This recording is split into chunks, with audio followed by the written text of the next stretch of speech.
This is Pocket Watching with JT, the call-in financial talk show focused on helping you get your money right. Jason Thornton is a certified financial planner, licensed in both tax and investments.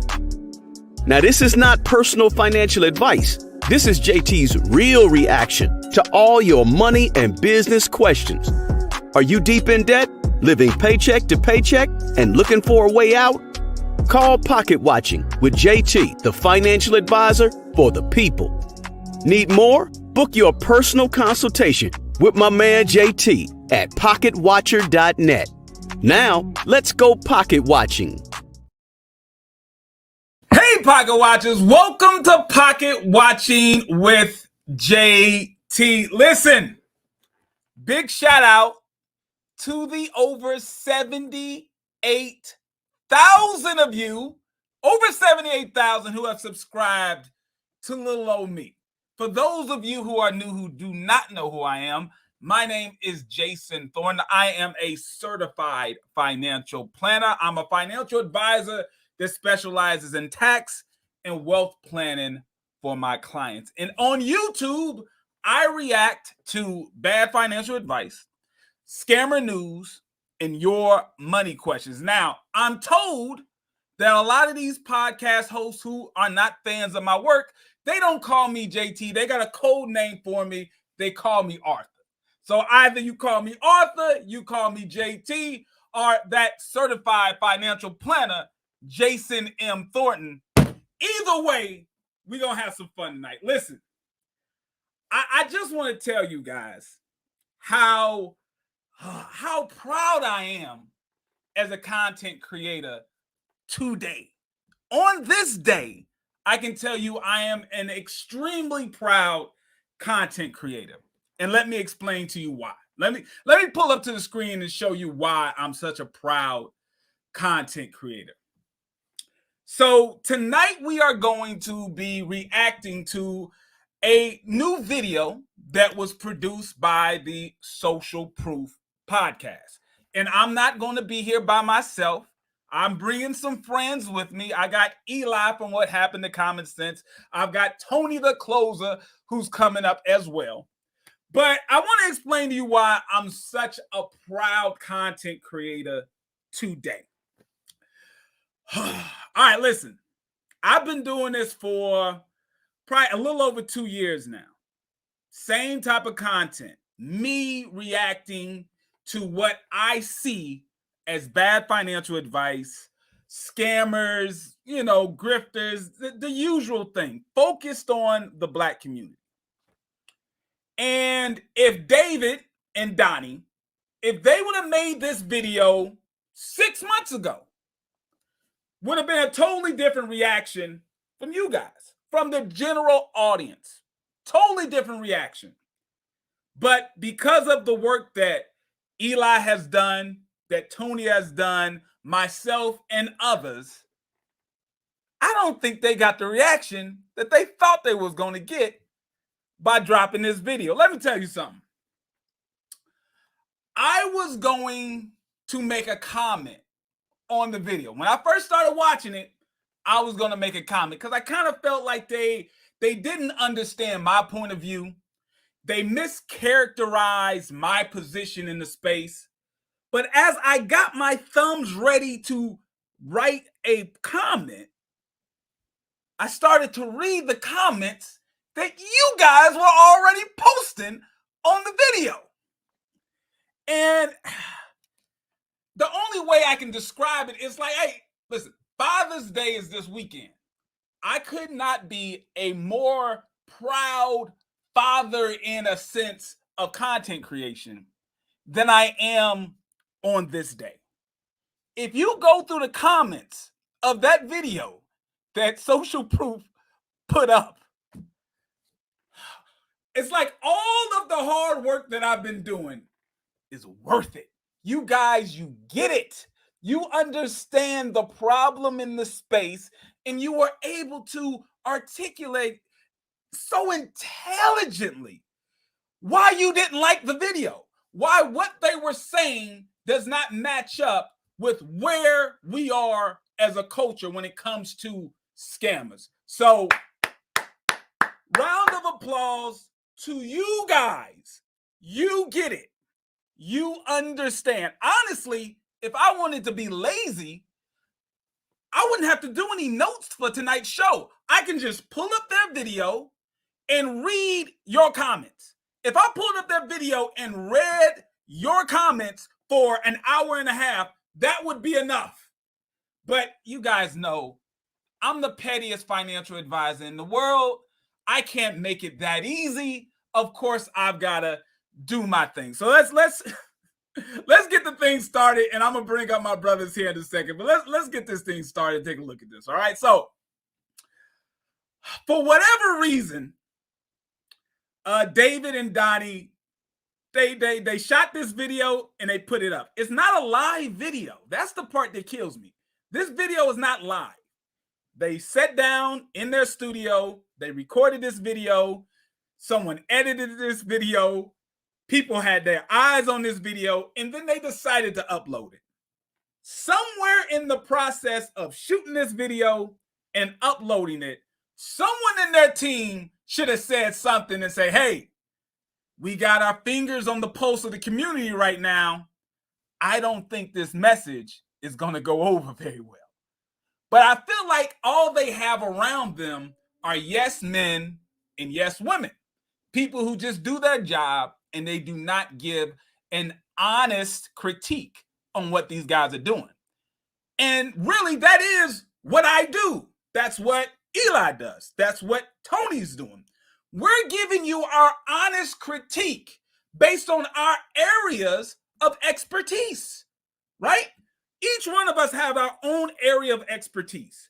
And when we see content, not just from Social Proof, but from anyone who's making entrepreneur, financial literacy content, we're going to look at it and then we react. We give our critique of it. And if you guys simply listen to us, like really listen to us, we're actually here to help you. Even though we may, like mainly me, I might do a lot of jokes. Eli might do a lot of jokes. But when you get past the jokes, what we're saying isn't just to help your audience. It will actually make you a better content creator. If you just let that ego go down just a little bit, just a little bit, take that ego down a couple levels, you would realize the things that we're saying aren't to hurt you.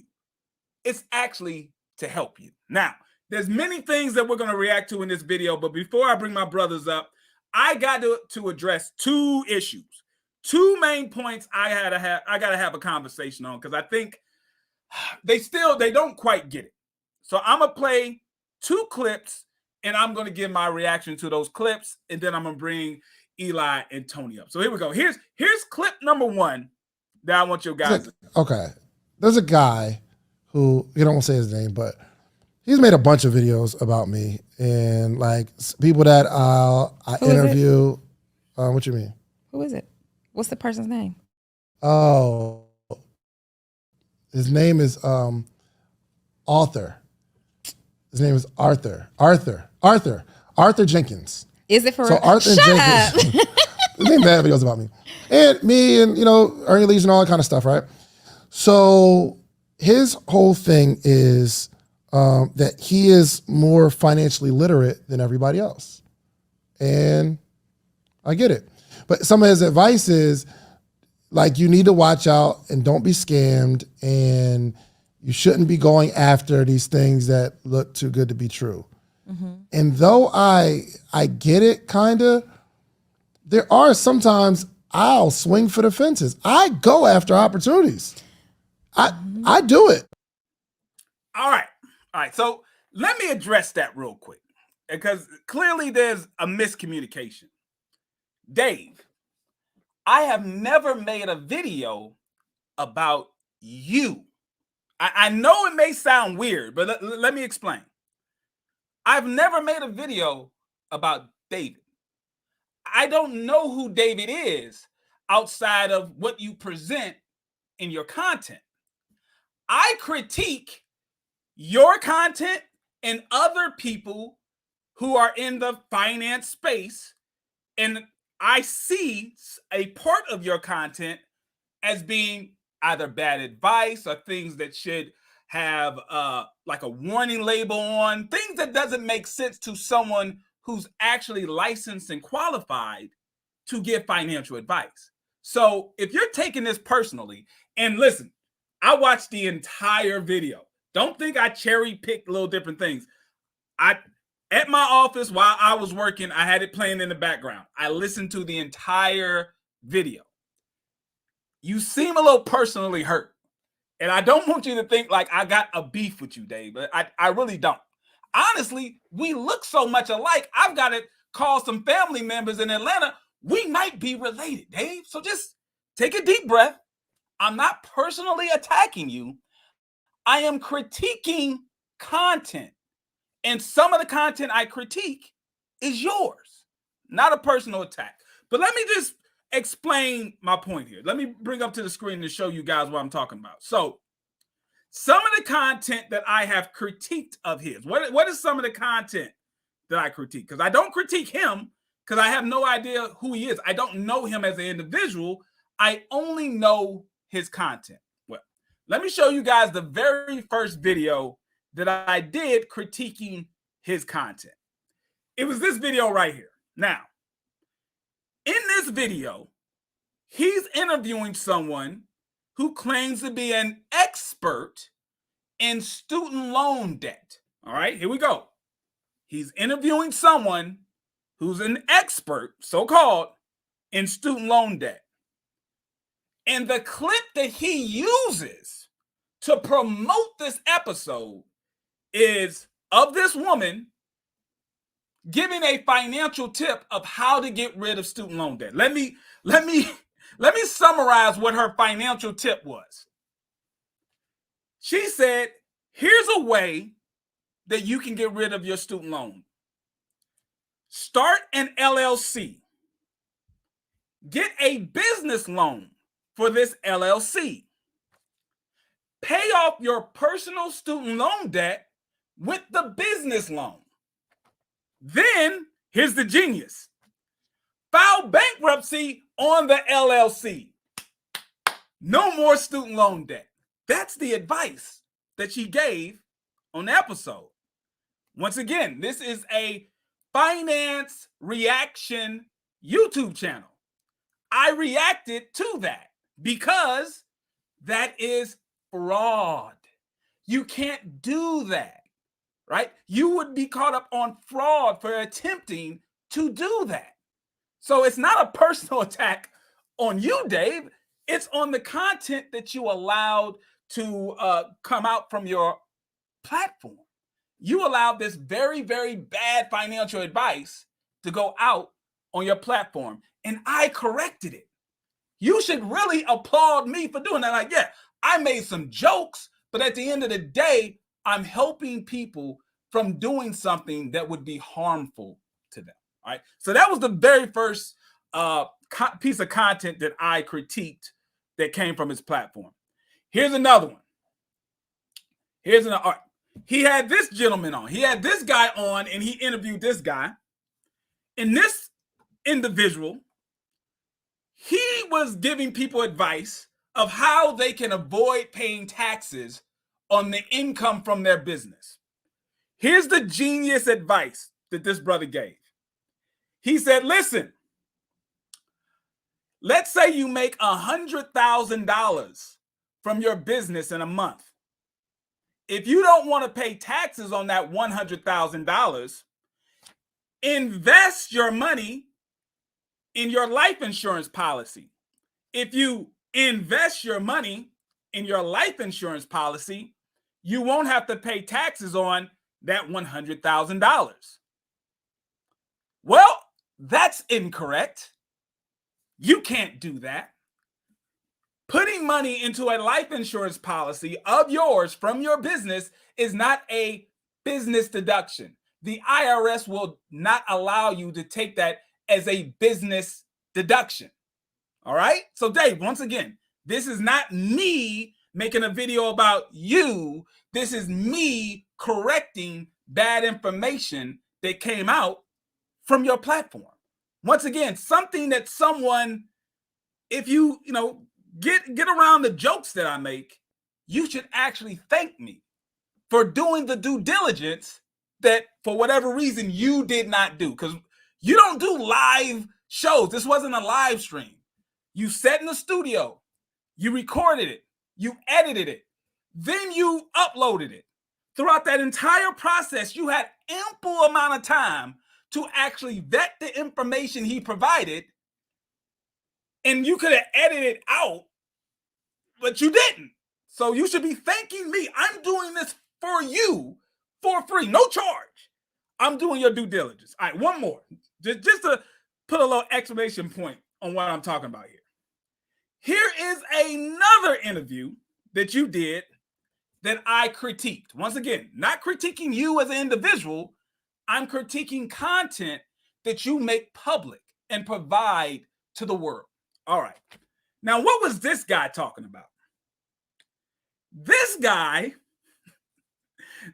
was promoting his business. What was his business? He's the mortgage eliminator. Let me explain his business model for you. His business is set up so where if you have a mortgage and you no longer want to pay your mortgage, no particular reason why, you just don't want to pay your mortgage anymore. Okay. This gentleman, he will step in, do the proper paperwork or whatever he said that he can do, and he will get rid of your mortgage for you. You'll be able to keep your home and no longer pay your mortgage. I believe his fee is like $30,000. Pay him $30,000 and your mortgage goes away. On the face of it, you don't have to be someone who went to business school and is a licensed financial advisor to know that just sounds dumb. Like you don't need any type of special licenses or a doctorate degree in finance to know that just sounds dumb. But if you simply would have Googled his business model, you would have been able to see that this is on the warning list of different type of scams that the FTC, the Federal Trade Commission, advises people to look out for. This is referred to as a mortgage relief scam. So once again, it's me, the little pocket watcher, aka Arthur, aka Jason Thornton, certified financial planner, who's providing a service not just to my audience, not just to your audience, but to you. I'm doing the due diligence that you refuse to do. You should be thanking me. All right. One more clip that I want to show to kind of give you an idea of what we're dealing with here.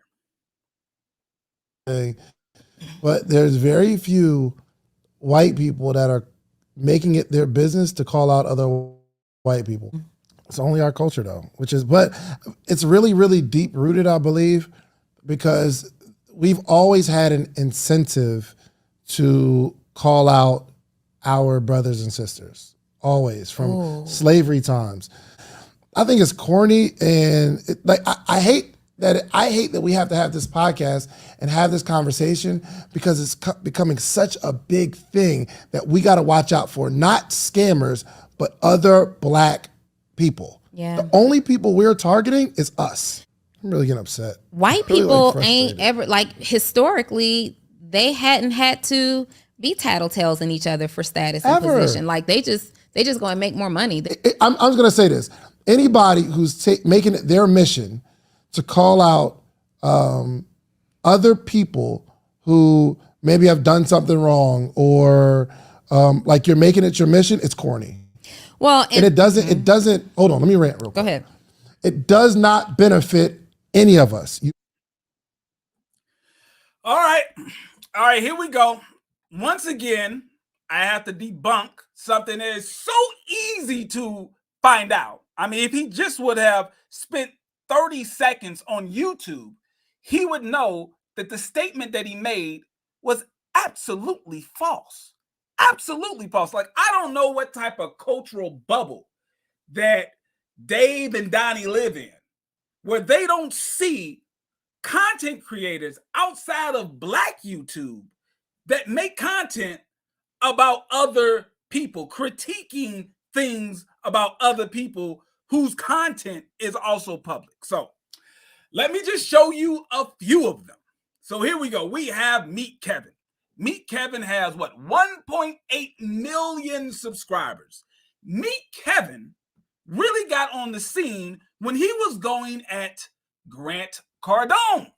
He made several videos about Grant Cardone, about how he believed Grant Cardone was a grifter and many of the things that Grant Cardone said was wrong.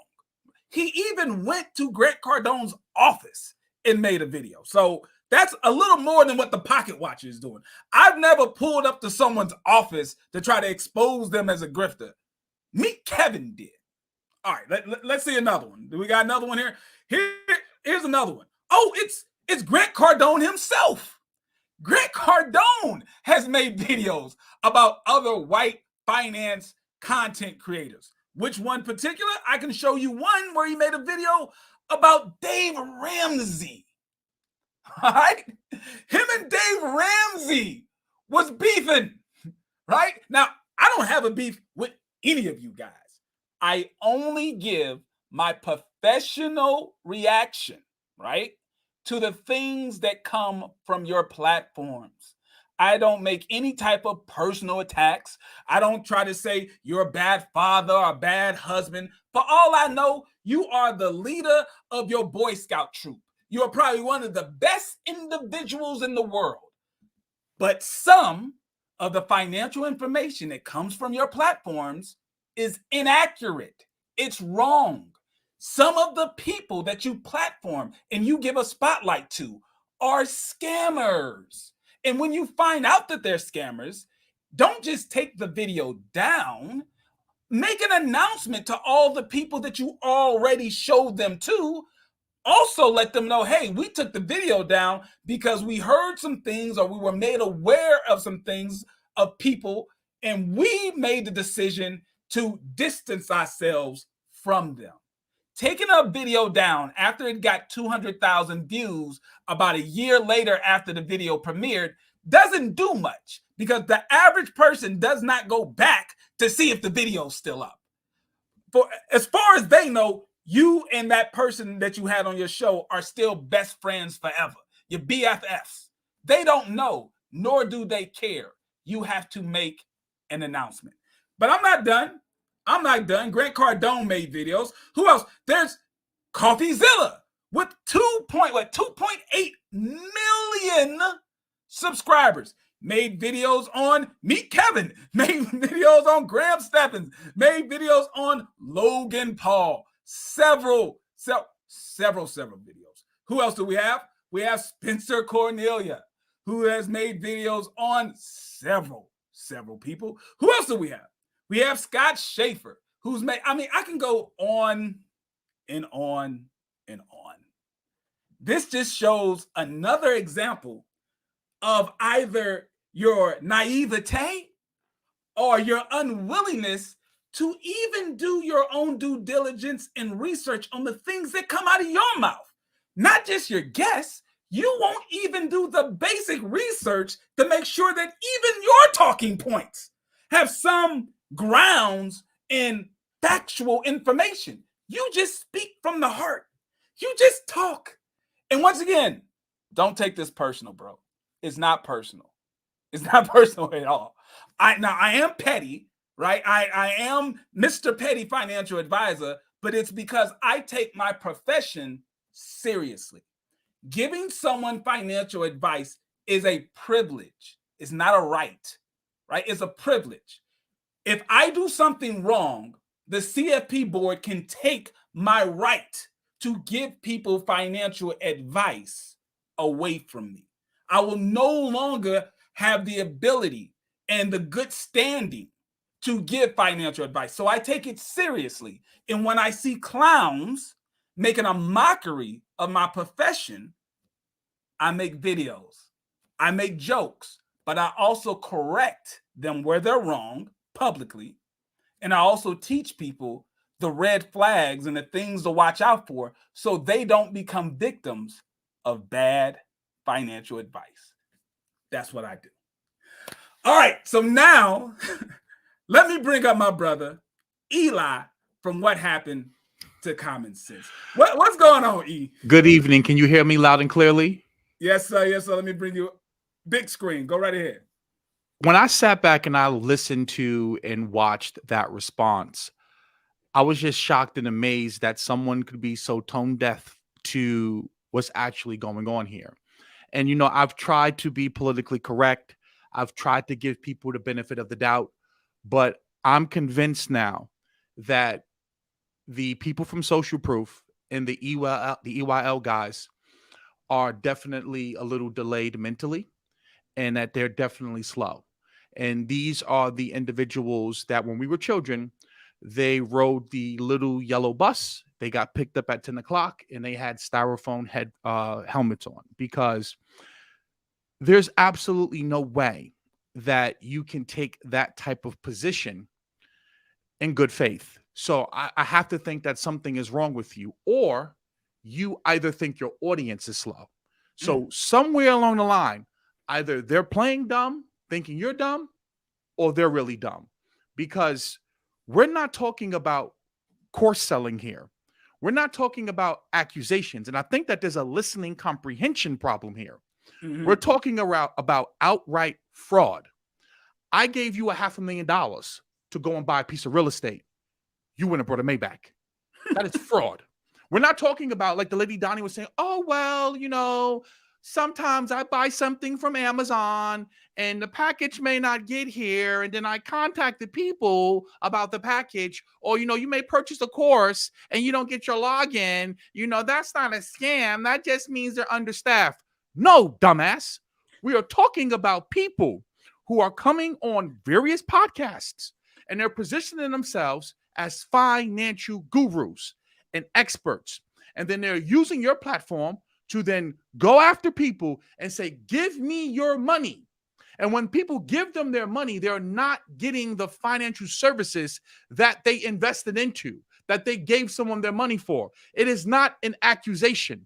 Prime example, in the case of Jay Morrison, when you bring him on your platform and you don't have any documentation, you don't pull up the actual SEC report and go over why the fund is not being profitable, that shows me that you are complicit with the scamming, because you're not doing your due diligence. And see, I said this before. How can someone that is financially illiterate give you financial advice? Because these people are clearly showing you that they have no financial literacy skills whatsoever, because this is just basic 101 in regards to, okay, how is it that Michael Avant, who was your childhood friend, took you to court and sued you? See, this is not an accusation about Jay Morrison. This is a documented court case that he lost. Right. Okay. When he launched the Tulsa Real Estate Fund, he was just coming out of bankruptcy. No, he just filed it. Hold on. Let's be clear. It's not that he was coming out of bankruptcy. Okay. He filed for and created the Tulsa Real Estate Fund. Then he filed for bankruptcy after. I just want to make sure we're clear. He wasn't coming out. He was going in. So now how is it that you are launching a fund if you could not manage your own funds? The next question, was the check that you sat up there with Young Jeezy with the donation, was that check real or fake? Did Young Jeezy actually donate that money for scholarships, or was that marketing? Because see, what we're starting to see here, like I said before, these individuals are showing that they are financially illiterate and that they lack listening comprehension. This is not about calling out people selling courses as being scammers. No, this is saying to you that these people are using conferences, using podcasts, and using courses as a funnel to get people in here and then taking their money for investments and not delivering the investments. And, you know, I said this before, and if you're taking a drink tonight, if you're drinking while you're watching this, take a shot every time you hear me say disingenuous, lacking humility, slow, delayed, because their response was so disingenuous, and it showed how much they lack humility. And, you know, this goes back to Yvette Carnell and Antonio Moore, and God bless them, because they really grounded me in a lot of my beliefs in regards to Black wealth, Black entrepreneurship, and business. And see, you have individuals, whether it's Umar, whether it's the people from Social Proof, whether it's the EYL guys, 19 Keys, et cetera, all of this do for self, group economics, that all we got to do is just build our own. And then what happens is that because these people are so detached, right? Because they're ineffective. This is ineffective leadership at the highest quality and to the highest extent, because they get in the way of real movements, of real people who, for example, who are trying to do politics. They come in and try to grift because they have their own intentions. Jay Morrison was doing that, and Boyce was doing that with the whole ADOS movement. And then here it is, you take them up on the offer to go do for self. And here we are now, 4 or 5 years later. There's still no school with Umar. The Tulsa Real Estate Fund is still not profitable, right? Many of you have then went out here and you ran all of these plays, and now you have all of this debt from Toro or Airbnb. And it's the same MO time and time again. We have to wake up and understand there is a reason why the financially illiterate and the bourgeoisie are being put in front of you, because these people are ineffective at getting anything done. The only thing they're good at doing is lining their pockets at your expense. And see, what we have to start understanding here, this is very, very important, is that me and JT are not going after them. They're giving us this content.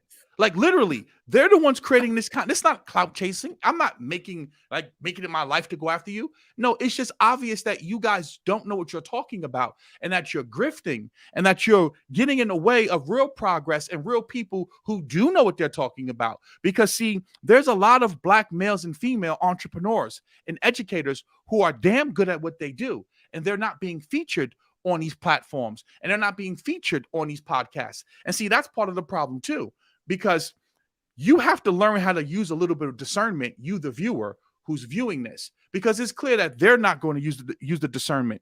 If a person is constantly bombarding you with celebrities, entertainers, and their material things, that should be a red flag right there. Because when you look at other places where I've purchased courses from, they don't lead with that. They lead with the information first. So you got to ask yourself, why is it that those things get your attention? And again, Antonio Moore and Yvette Carnell spoke about the decadent veil, about how many of the celebrities and entertainers that are getting your attention, they're broke. See, there's a problem going on right now with everything that's going on here. And again, I've tried to be politically correct. I've tried to give people the benefit of the doubt, but they're making it very clear that they lack the accountability and the humility to be corrected. So therefore now people like myself, people like Tony, and people like JT have to step in, because it's getting to the point where, again, we don't know how large these numbers are. Just with the two people alone with Big Business and Caesar, we're talking about over $50 million in money that has been lost in the greatest bull market of all times. Look at the Tulsa Real Estate Fund. Here we are now 4 years later, 5 years later. Where are the dividends? If a person could not make money in a zero interest rate environment as being a real estate mogul, what makes you think they're going to make profits in this environment? So we have to come up here and make this type of content, because at the end of the day, the whole purpose of their podcast is to spread awareness, right? Is to get out the information out there. So guess what we're doing? We're spreading awareness about the information that you're sharing. It's inaccurate. Yeah, I mean, I'll say this. Early on, it was frustrating because it's like we were talking to a brick wall, right? But here we are a few years down the road. Did you get a chance to read some of the comments on that video, Eli? It made me so happy. Like a proud father, man. I'm looking through it, and it's like even some of their hardcore fans. This isn't like haters. It's not like we sent trolls over there. No. It couldn't happen. Couldn't happen. We're not sending trolls. Their own fans are saying, listen, guys, I love y'all. I support the channel. I support the podcast. But this ain't a good look. This ain't it. Y'all got to do a part 2. Y'all got to do, it's like they're starting to get it. And it feels like obvious. Our message has not changed. The audience has caught up to the message. The only problem is the content creators, they have not yet caught up because, hey, it's been good eating for the past 3 or 4 years to just bring up a person who claims that they, know what they're talking about. We talked about this before. There's a lot of podcast payola out there. I was told by various sources that you can pay to get on social proof. That's what I've been told. Have I verified it? No, it's not been verified. No, I'm telling you what people have told me, that you can pay to get on a podcast like Social Proof. And then if you can pay to get on it, then what's the advantage? Why would a person vet you if they find out something's wrong, then they don't get the check? So you're incentivized to not check. Now, once again, this is all alleged. It's alleged, but Dave, if you ever want to come on the show, open invitation. You can come on the show and you can explain your point of view. I'll ask you questions and we'll have fun. And we'll just let everyone know this isn't some sort of beef. This is just content creators with a disagreement. That's okay. Are you about to bring up Tony, or is he in the back? Yeah. Go ahead, and I'm gonna bring Tony up here. So another thing too that this highlights and shows that these individuals, they have not put their 10,000 hours in. In the book Outliers, Malcolm Gladwell speaks about what does it mean to be an expert in a particular field, and you have to have at least 10,000 hours. And many of these people, like I said before, they're just the function of a bull market, of a bubble. And it's not hard to set up a professional podcast setting. All you need is about 5 or 10 grand, and anyone can look like they're an expert, and anyone can look like they're a professional. But what we're starting to see now that the bull market is over, well, we're currently in a new bull market, but the bubble's over. The easy money is gone. Mm-hmm. Many of these individuals who claim that they had the plays and they had the knowledge, they're being exposed that they don't have it. And, time reveals all. And I've been making this content before I even had a course to sell. Because, see, I'm a firm believer in purchasing education. I purchase education all the time. Mm-hmm. It's about purchasing quality education. It's about the quality of the education, and more important, the quality and background of the educator. See, if you don't have enough experience in the field, then you don't necessarily know what happens if that information goes wrong. See, what JT is talking to you about is about in the event that you go out here and you run these tax avoidance plays, or you go out here and you run these funding plays, the other side of it. But because these individuals haven't put their 10,000 hours in, they're just simply regurgitating someone else's course. They don't know what happens when you run the funding play and now you're stuck with $200,000 worth of debt. And now the interest rate on that $200,000 of debt is now 22%, right? Or you go out here, you run the tax evasion play, and then the IRS is at your door and they're garnishing your wages.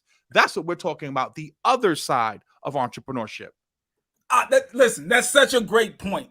Because, obviously, I went to college and whatnot, but even to maintain my licenses, to maintain my certification, I have to have what's called continuing education, right? These are like courses. They're either in-person courses or they're online courses. Here's the difference. In order for me to actually get credit, Eli, for me to get credit for the continuing education courses that I take, the educator, the one who's teaching the course, they have to first get registered with the CFP board or with the IRS, stating and showing that they are providing quality education before I get credit. I can't just go to anybody who says they're going to teach me new developing strategies in tax or new developing strategies in retirement planning. They have to, one, be vetted by the CFP board, be vetted by the SEC, be vetted by the IRS, that the curriculum that they are teaching is, one, legitimate and of quality. Then I'll pay my fee, $100 here, $30 there, maybe, my $300 for a big convention or whatnot. I just saw a comment that I have to respond to, because I think this is important, because people always say, what is the end game? I'll tell you what the end game is: to raise the awareness and consciousness of the community, of the culture. There are Black entrepreneurs, men and women, who are very good at what they do. Here's a couple: Q Banks. He's actually a Forex trader that has been trading for over 8 years, has verified profits, that's a person that you can go and learn from. The guy Tay Sweat. Another, and I don't get no money for mentioning these people's name, but these are people who have quality communities, quality education. Simone B's actually met her in person at Tony's birthday. She's been teaching people how to go out here and get in the tech industry and go and get jobs in the tech space. She herself has worked for the government overseas. So there's plenty of people out here that have quality courses, have a quality community, but they're not getting the push by these other platforms. Because see, like I said before, what's happening here is there's a lot of watered down, regurgitated information that's being packaged as courses, as being packaged as information, whether it's credit repair, whether it's funding. Those are hustles. Airbnb, Toro, those are not real true business models. Those are businesses for the company Toro, but for you, those are loopholes that work for someone else. And then they simply packaged it in a course, because a course can always scale faster than an actual business could. Why? Because there's always going to be a new supply of people coming. At a certain point, most businesses, they mature. So therefore, they realize that if I can find some little loophole, package it, get a large following, put a 997 stamp on it, or a 197 stamp on it, 1997, I can go make a killing. That's what's happening here. These are people who have found hustles and loopholes. But at the end, the whole purpose of this is to raise the awareness of the quote unquote culture so that you can make better financial decisions. There's absolutely no way, if you got $500,000, you should be giving it to someone in the middle of a bull market. You should be acquiring your own knowledge to go do that yourself. Yeah, absolutely. Hey, and shouts out to Credit Unions Training. I appreciate the super chat, everybody. Marcus, my favorite chartered financial analyst, is in the building. Shouts out to you. All right, let me bring up Tony. Tony's in the house. Here we go. 1, 2, 3. There you go. What's going on, Tony? What's up, man? How y'all guys doing tonight? Good, man. Listen, we already kind of talked offline. I'm just gonna let you do your thing, man. I'm here. But go ahead, man. Let us know what your reaction was when you first saw this video of scammer culture, I guess, scam culture in the Black community. Their focus was the problem. The problem isn't the scammers in the community. The problems are people calling out scammers. That was their position. What do you think? Well, Arthur, I'm super proud of you and Eli, man, because apparently, man, all the noise that we've been making has finally come to a head. And what we saw in that comment section is a reflection of people being sick and tired of dumb shit. Because what you see now is like 97% of the comments are saying, what are you guys talking about? This is absolute ridiculous. And we need to bring to the light what's happening, because people are tired of losing their hard-earned money. And, you know, there's so many people that have been victimized and just blocked on social media where their voices can't be heard, that when you create a platform, and when I or Eli, we get on our platforms and we use our platform to now give people an opportunity to talk about their experience, is much needed.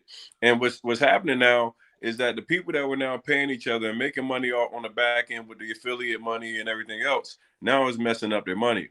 And, you know, they're upset.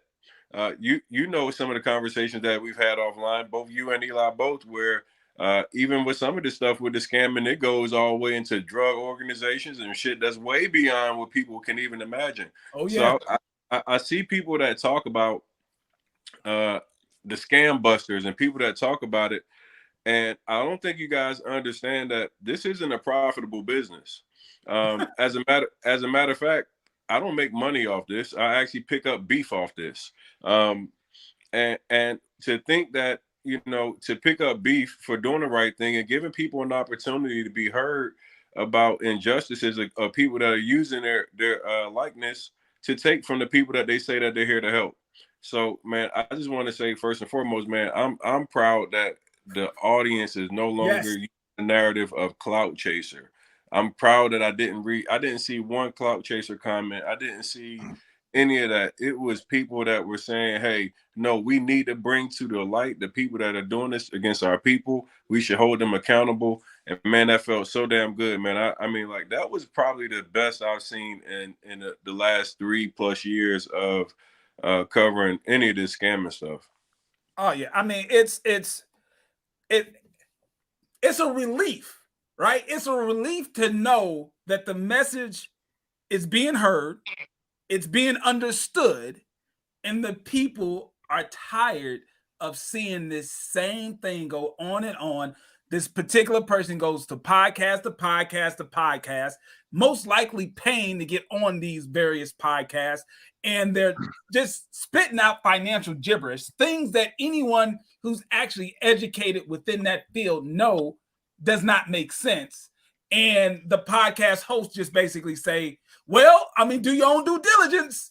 You know, it is what it is. You know, I'm not going to point these guys out. So listen, we got some options here. I've got the video.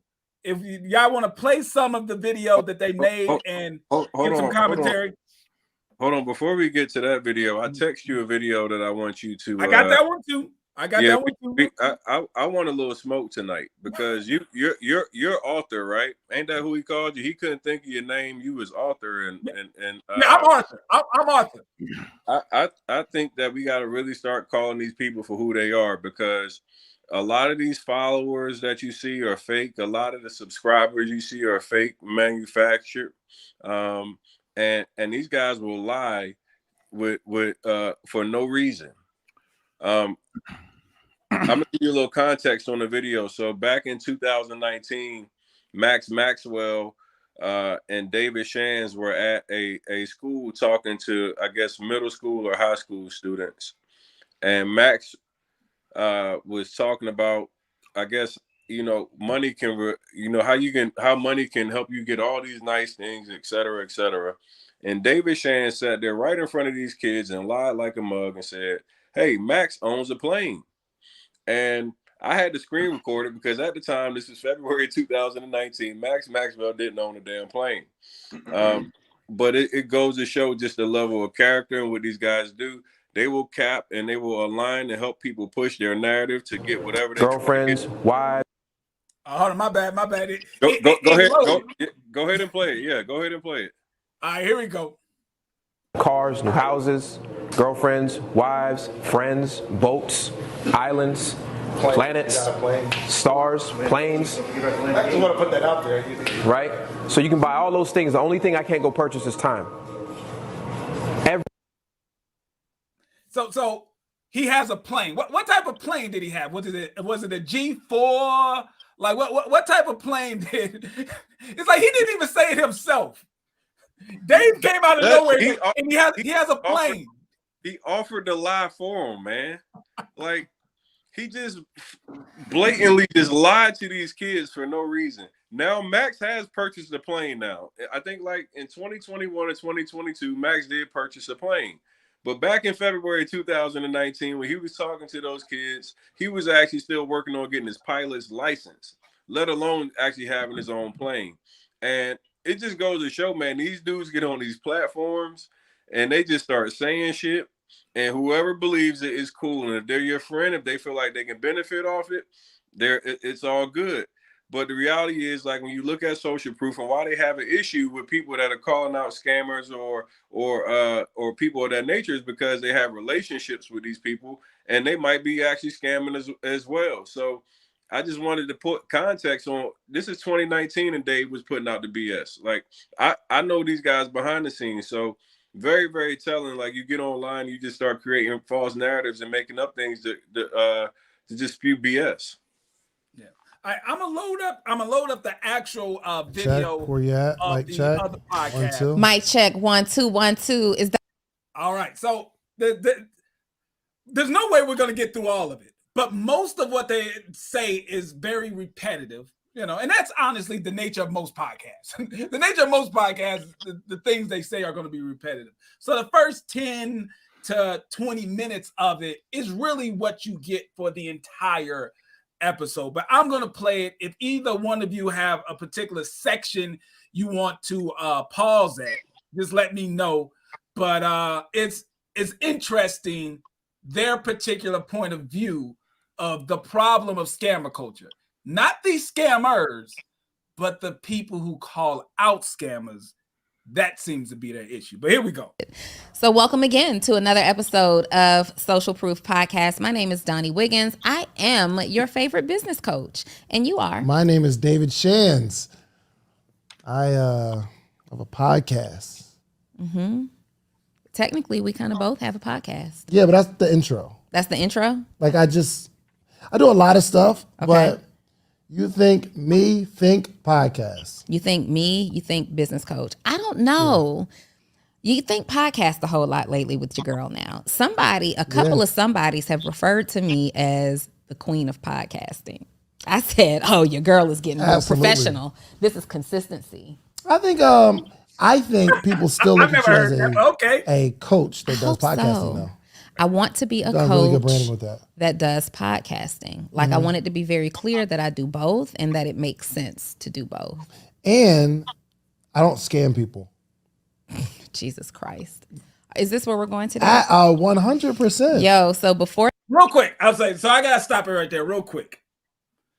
I'm going through my mind right now, and I'm trying to search as hard as I can. I know for a fact I've never referred to Dave as a scammer. I don't believe you, Tony, or you, Eli, have ever said that Dave is a scammer. I've never heard that. Now, what I have said is he has had scammers on his platform. He has allowed grifters and people who don't know what they're talking about on their platform. But it's kind of a straw man argument to say, I'm not a scammer. I don't believe anyone called him. That's the lack of listening comprehension that I was speaking about, where they're conflating so many things that number one, like even in the comments, I see this so many times. We're not talking about people selling courses being a scammer. We're talking about people giving out fraudulent advice. That's tax evasion. And we're speaking about individuals who are flat out taking people's money for investments. Not for a course. We live in America. Let me say this loud and clear. We live in a capitalistic society. People can sell their products and services for whatever price they want to. You can have Gucci has a t-shirt. I shop there a lot. It's a regular basic white t-shirt. It's nothing special about it. And they want $9.95 for the shirt. And you can go to Walmart and you can go get a regular t-shirt for $20. That's capitalism. You're paying for the branding, the image, right? The status that come with the shirt. That is not a scam. That is called you being an adult going in your pocket and buying something. So if a person that you may be extremely knowledgeable and you may think that this person's course is basic, and if they want to charge $1,000 for it, they can do that. We're talking about someone saying, give me money to go buy houses, and you give them money and they don't buy houses. And because they've been on your platform, we're saying, you know this, you're aware now, you take the video down. This is what we're talking about. We need to center the conversation. We're not talking about accusations with big business or Jay Morrison. We're talking about actual documented court cases where they've been taken to court, they've been sued, and they've lost. They've lost. Right? We need to center the conversation around things that are factual, things that are objective. Now, and like I said before, I always want to give Antonio Moore and Yvette Carnell their flowers. When you are presenting information, in order for me to take you serious, I need something that is objective. I need documentation, right? I need to be able to research the researcher, the information that you are presenting to me. What you're going to notice here is the whole time that they speak, not one time do they pull up any court cases. Do they reference any court cases? Do they reference any data? Not one time. It's simply how they feel and what they think. I'm glad you brought that point up, Eli. I'm glad you brought that point up, Eli, because I actually had a DM conversation today with Donnie. And, my conversation was based on the fact that she felt like she was being attacked. And I told her, I said, first off, what you did is you disrespected every single person that put in hard work to get Jay Morrison deplatformed. I said, because we put in a big amount of work. And I said, you didn't ask any relevant questions. You didn't challenge him on any single thing that had happened in any of the cases. You didn't ask him about Isaac Grace. You didn't ask him about Will Roundtree. You didn't ask him about breaching contracts. See, when you start talking about you want to go and now do interviews, you can't just do this homie shit. It can't be a homie interview. If you want to do an interview, that's fine. You have your right to do the interview. But if you do the interview from a skewed perspective, when there's people that are out here that have real losses, now it's offensive. See, you can't just say, oh, I feel like now you just want to be disrespectful to women. See, you were disrespectful to every victim that ever had an issue when you decided to give that man a chance to come out here and smile and use God and his child and everything else as a way to try to recreate himself based off all the people that he had got exposed from scamming. That's a major issue. So if you hadn't done your due diligence, Donnie, that's your responsibility. See, when you want to get on a platform and you want to act like you're Barbara Walters and you're encouraging someone to now get back into the field and, oh, you deserve, the community needs you, and you're saying all these damn words to encourage somebody that has literally stole millions of dollars, mismanaged millions of dollars. Like, see, that's criminal. And that's why you get the type of energy that you get from me.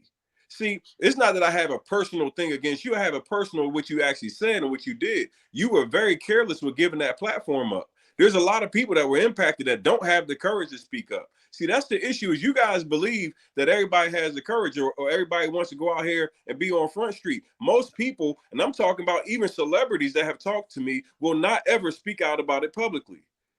And there's big people that put out significant amounts of dollars that are mad as hell. See, when you saw the guy Javon the other day that was on Social Proof and he was saying that whole story, look how little Shands even gave a fuck. He was in the body cell language. phone. Look at his body language. He was in his cell phone. He was looking around. He was talking to somebody who was still in the background. See, it's very telling that these people don't even give a fuck, bro. That's $500,000, and he wasn't even attentive enough. He go, "Oh, I hope you get your money back, Kylie." Like he laughed it off. Like you can hear in Javon's voice, he's damn near like he can barely get his words out and articulate himself because he's so frustrated. He was hurt, and then he even asked Dave, "You need to do more awareness." He asked Dave, and what was Dave's response? I'm non-confrontational. And listen, you know my response, like I said before, whether it's him or the EYL guys, the motherfuckers are slow. You cannot tell me that those are some sharp guys. So when you watch their body language and I'm saying it loud and clear, and I'm putting a name and an address on it. When you listen to them speak, or you listen to the way they critically think, those are not individuals that you would think like, damn, that's a sharp brother.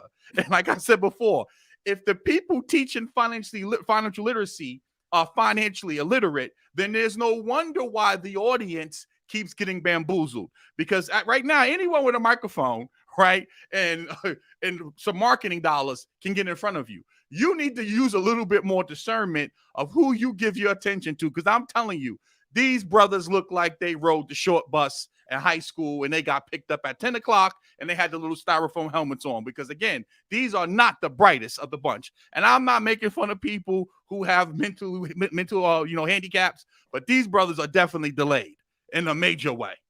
Before this episode started, Dave and I was talking like there's a. Go ahead. So Donnie sent me a response DM earlier that asked me what I had felt better if she had angrily interviewed him. Did you want me to scream curse words at him? The majority of the comments on the episode were people who were grateful to hear Jay speak.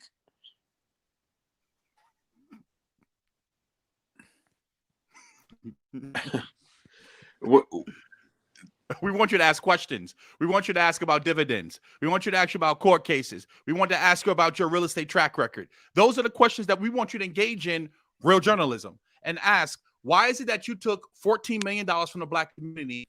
You've only been able to pay out one dividend.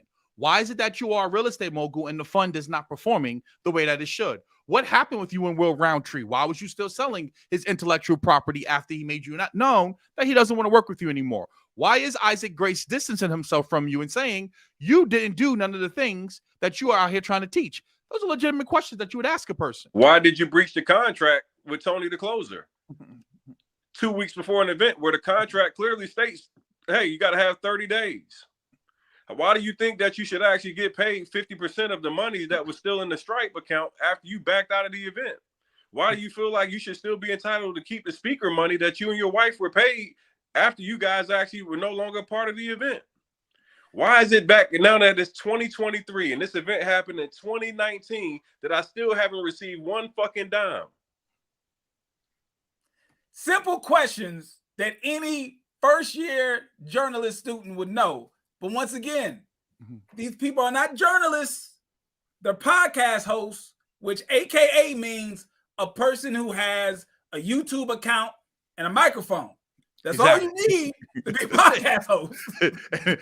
They're not that cognitively there, okay? Just letting you know that, okay? They're a little delayed, so give them a break. A lot of people. All right, let's scammer alerts. Yeah, and it's like, all right, here we go. You know what I mean? It's like it's almost like people are trying to win over the hearts of people by calling out other people. Now, I think there's a way to do it.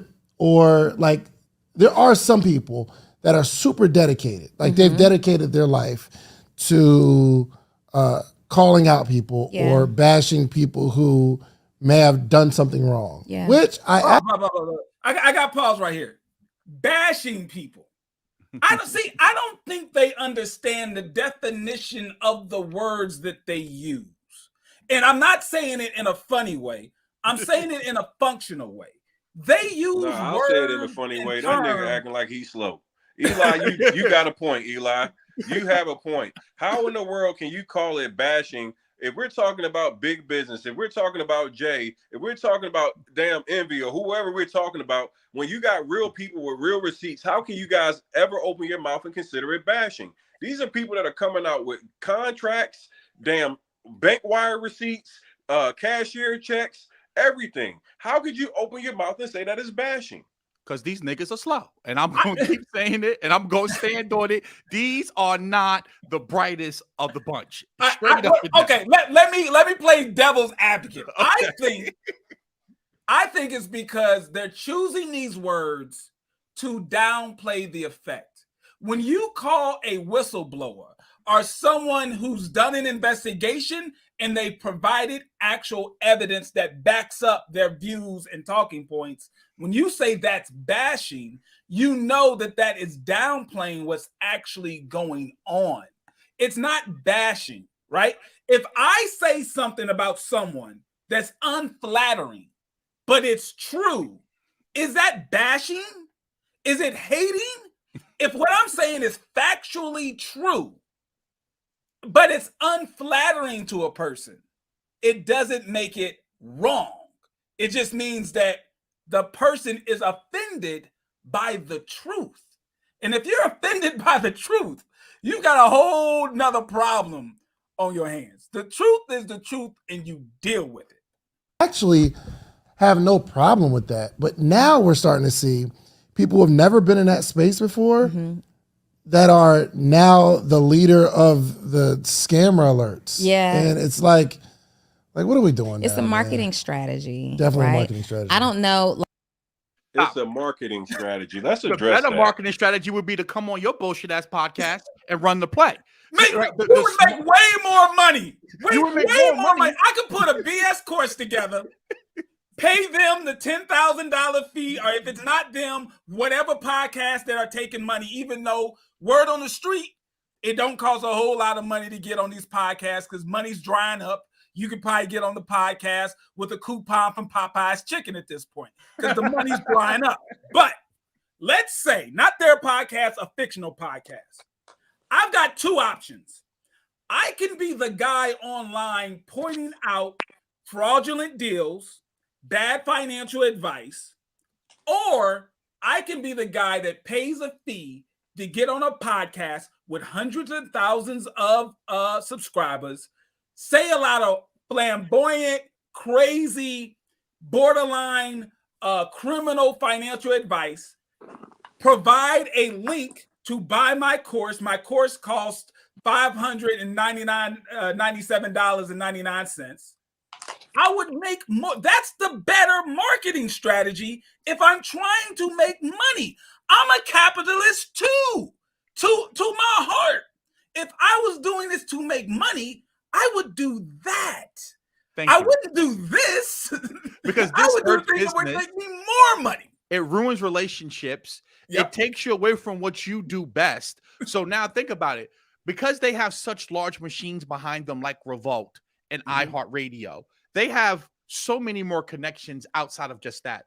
So now you got to think about all of the affiliates with those brands and those companies who are never going to want to do business with you. You make all type of unknown enemies now because you still got to walk the streets and people know who you are, but you don't know who they are. So tell me, how does this benefit you? Because the type of people who gravitate towards this content, they think anyone who sells a course is a scammer. So it doesn't benefit you financially to do this. You're actually literally putting yourself in a position, you're ostracizing yourself and making it where now you're blackballed. The easy thing to do would be simply just to run the play. Come give you some money, come with a bullshit course, say we're doing it for the culture, we're doing it for the ancestors, put the dashiki on, put the shea butter on, and listen, I'll be selling courses left and right. You understand me? You know what I mean? Yeah, understand me all day long. Let me put my crown on and sell some courses. I do a pump and dump. Yeah, it's going to protect you from radiation, from 5G radiation. It's like you see one person doing it and you see the response that they're getting, and it's like, oh, I'm going to highlight these scammers so that I can show you how integral I am. Yes. Right? I think it's important before we go too deep in this conversation, though, to note that we feature all kinds of entrepreneurs on the Social Proof podcast. And it's very important for you guys to know that we don't know many of these people in real life, right? Usually it's you guys who say, hey, we want to see such and such, and we reach out, or they reach out and we decide to have them on the podcast based on the proof that they're showing socially.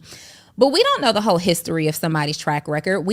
Then why don't you ask them? You are literally putting them in a position. You're sitting them down with a microphone in front of them and a microphone in front of you. Why don't you take that as the opportunity to ask them the hard questions to actually prove the things that they're saying? You have the opportunity to do it, not us. You know what's funny about that, JT? And going back to the course selling. So, for example, I trade, right? Mm-hmm. Every single day I get up and I demonstrate what I'm selling you live in front of you for 4 hours every day. Mm-hmm. I'm then showing you that I can make money with the information that I'm selling you. See that? And people get mad at me when I say that. If you are telling me you are a real estate investor, you should be able to show me some deeds, some HUD-1s. You should be able to show me some real estate transactions that you engaged in. If you're going to come on my show that's based around entrepreneurship, and you're going to sell something or pitch something, I'm going to require you, before you come on my show, I either need to see some bank statements, I need to see some tax returns, and I need to see some real estate transactions. Oh, you trade? Let me see your brokerage statement for the previous month. You don't got to show me everything, but you got to show me something. And see, that goes back to, like I said, with Yvette Carnola, Antonio Moore. One thing they rooted me in when I started presenting is making sure that when you present information, you present it with something that is objective. So that when you leave from this video, you don't go, Eli said, you go, Eli gave me this information. Right. And here's the source. Because see, if you can't cite the source and you can't vet the source, then now you got to take my word for it. And one thing in the crypto space, you always say, you don't trust, you verify.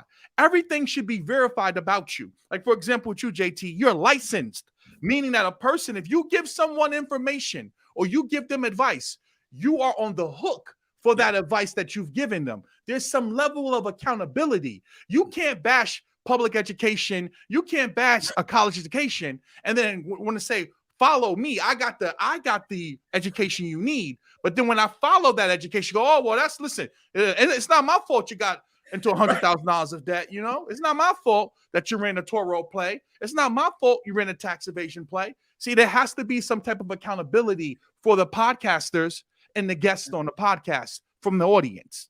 Right. And she's saying right now, like, we don't know these people. We don't know if it's true. Well, why don't you, while you have them on the hot seat, ask them the hard question. We can't predict what will happen in the future, and we don't know what's happened in their past. And we bring people here to share their story. And that's really that. We don't know anybody personally. We don't. I think Rashad said it beautifully. He did a clip where he was talking about like scammers. Like, yo, I don't care who you are. He's like, yo, we don't want. EYL took that clip down. That clip was not up on their channel for 1 full day. The clip that he's referencing right now, that he is saying that EYL should get a lot of credit for, they took the video clip down. It wasn't up for 1 full day. Just understand that. And also, too, I want to add to this. Okay, if they're quote unquote, it doesn't benefit anyone to scam. The same way CNBC propped up Sam Bankman-Fried, when it was made aware that he was scamming, they also covered that. What EYL does, now I don't know why they're taking these videos down, but it just so happens that the individual videos that they've taken down are individuals who have been accused of scamming, whether it's Jay Morrison, Big Business, or Dana Chanel, to name a few. And it's funny, it's after we feature them in our content. Like literally, within the past 3 weeks, I do a video the same day a video goes down. I do a video about Mike Sims and the Ponzi scheme that Dave, it appears that Dave was a part of this Ponzi scheme. You can't find that video anymore. That video's gone the same day I make my video. Then I make a video. I make a video about EYL and Ian Dunlap interviewing a man who was actively on trial for scamming. That same day, EYL takes their video down. Now, Ian, I give him credit. Ian still has his video up last time I checked. But EYL, they took the video down. Not when they discovered something was wrong. It's when I or you or Tony publish content about what's going on. Then the video mysteriously goes away. So now the question is, for your audience, you owe them a response to say, this is why we took down the video. Because if you just take down the video, you got a person featured in the video to keep promoting that video, then therefore, from the public's eyes, they're going to view it as this person's legit. Right now, again, like I said before, I tried to give you the benefit of the doubt and say you guys are going to do the right thing. But now it's very clear to me that maybe you individuals are just not that bright and you can't comprehend what I'm saying. Take a shot, chat. With the scammers and all that kind of stuff either. And I think it was he laid out a really, really good message.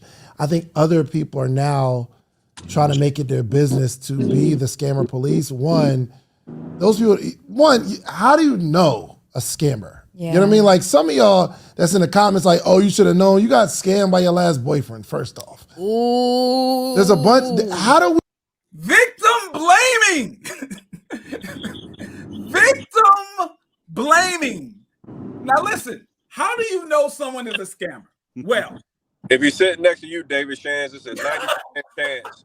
You got like 20 plus fucking people on your platform that are all scammers, bro. We know what's going on. You can look at all the complaints that come in. See, this is the thing, like these guys try to act like they don't get made known in advance. I be getting people that send me scammer stuff all the time. Right. Like, it's not like it just comes up out the gate. So if they were on your platform, like for example, when Dana Chanel did the live event with me, people were sending me all kind of details that I was like, oh, wow, Dana's scamming. Guess what I did? I came out and publicly said, hey, listen, based off this information, I can't align with that. Dana's never done anything to me personally, but I'm going to unfollow her, and I don't support anybody that does that to their people. I made it publicly known immediately. Dana and her father, they felt like I was their friend. Hey, I don't care if it changes your perspective or opinion to me. I'm not okay with anybody that takes somebody's fucking money. Like, so you go and just take someone's money and you don't deliver the product or the service, and then you just give them the cold shoulder, block them on social media, you should get everything that comes with it. See, David and all these guys, they have it's just like the clicks. Everybody's okay. As long as you're in the click, you cool with this circle, you're okay to do whatever. If you paid your dues, if you paid your affiliate money, you're making good money on the back end, because you notice that all these FBA, Amazon sellers, you haven't heard anybody talking about these guys either. And I got a ton of DMs on these FBA guys. See, all these guys use these platforms, $1 million worth of game included, because now they still doing it, $30K a show. It's $30K a show to get on $1 million worth of game. And people are now just using these platforms and just spewing out complete BS and knowing that they're going to get hundreds, if not thousands of signups based off the size of the platform. We know, like, especially, so there's a guy sent me this one person. He's like, yo, you need to add this person on your podcast. And I'm like, cool. I mean, send me the information. Like, show me the Instagram. Yeah. Sends me the Instagram. I want to say, and let me not even. Eli, I know why you're laughing. That's a high level of due diligence. Send me the Instagram. But play the clip a little bit more. Play the clip a little bit more because it gets even more absurd and idiotic. Play it a little bit more. I have my phone here.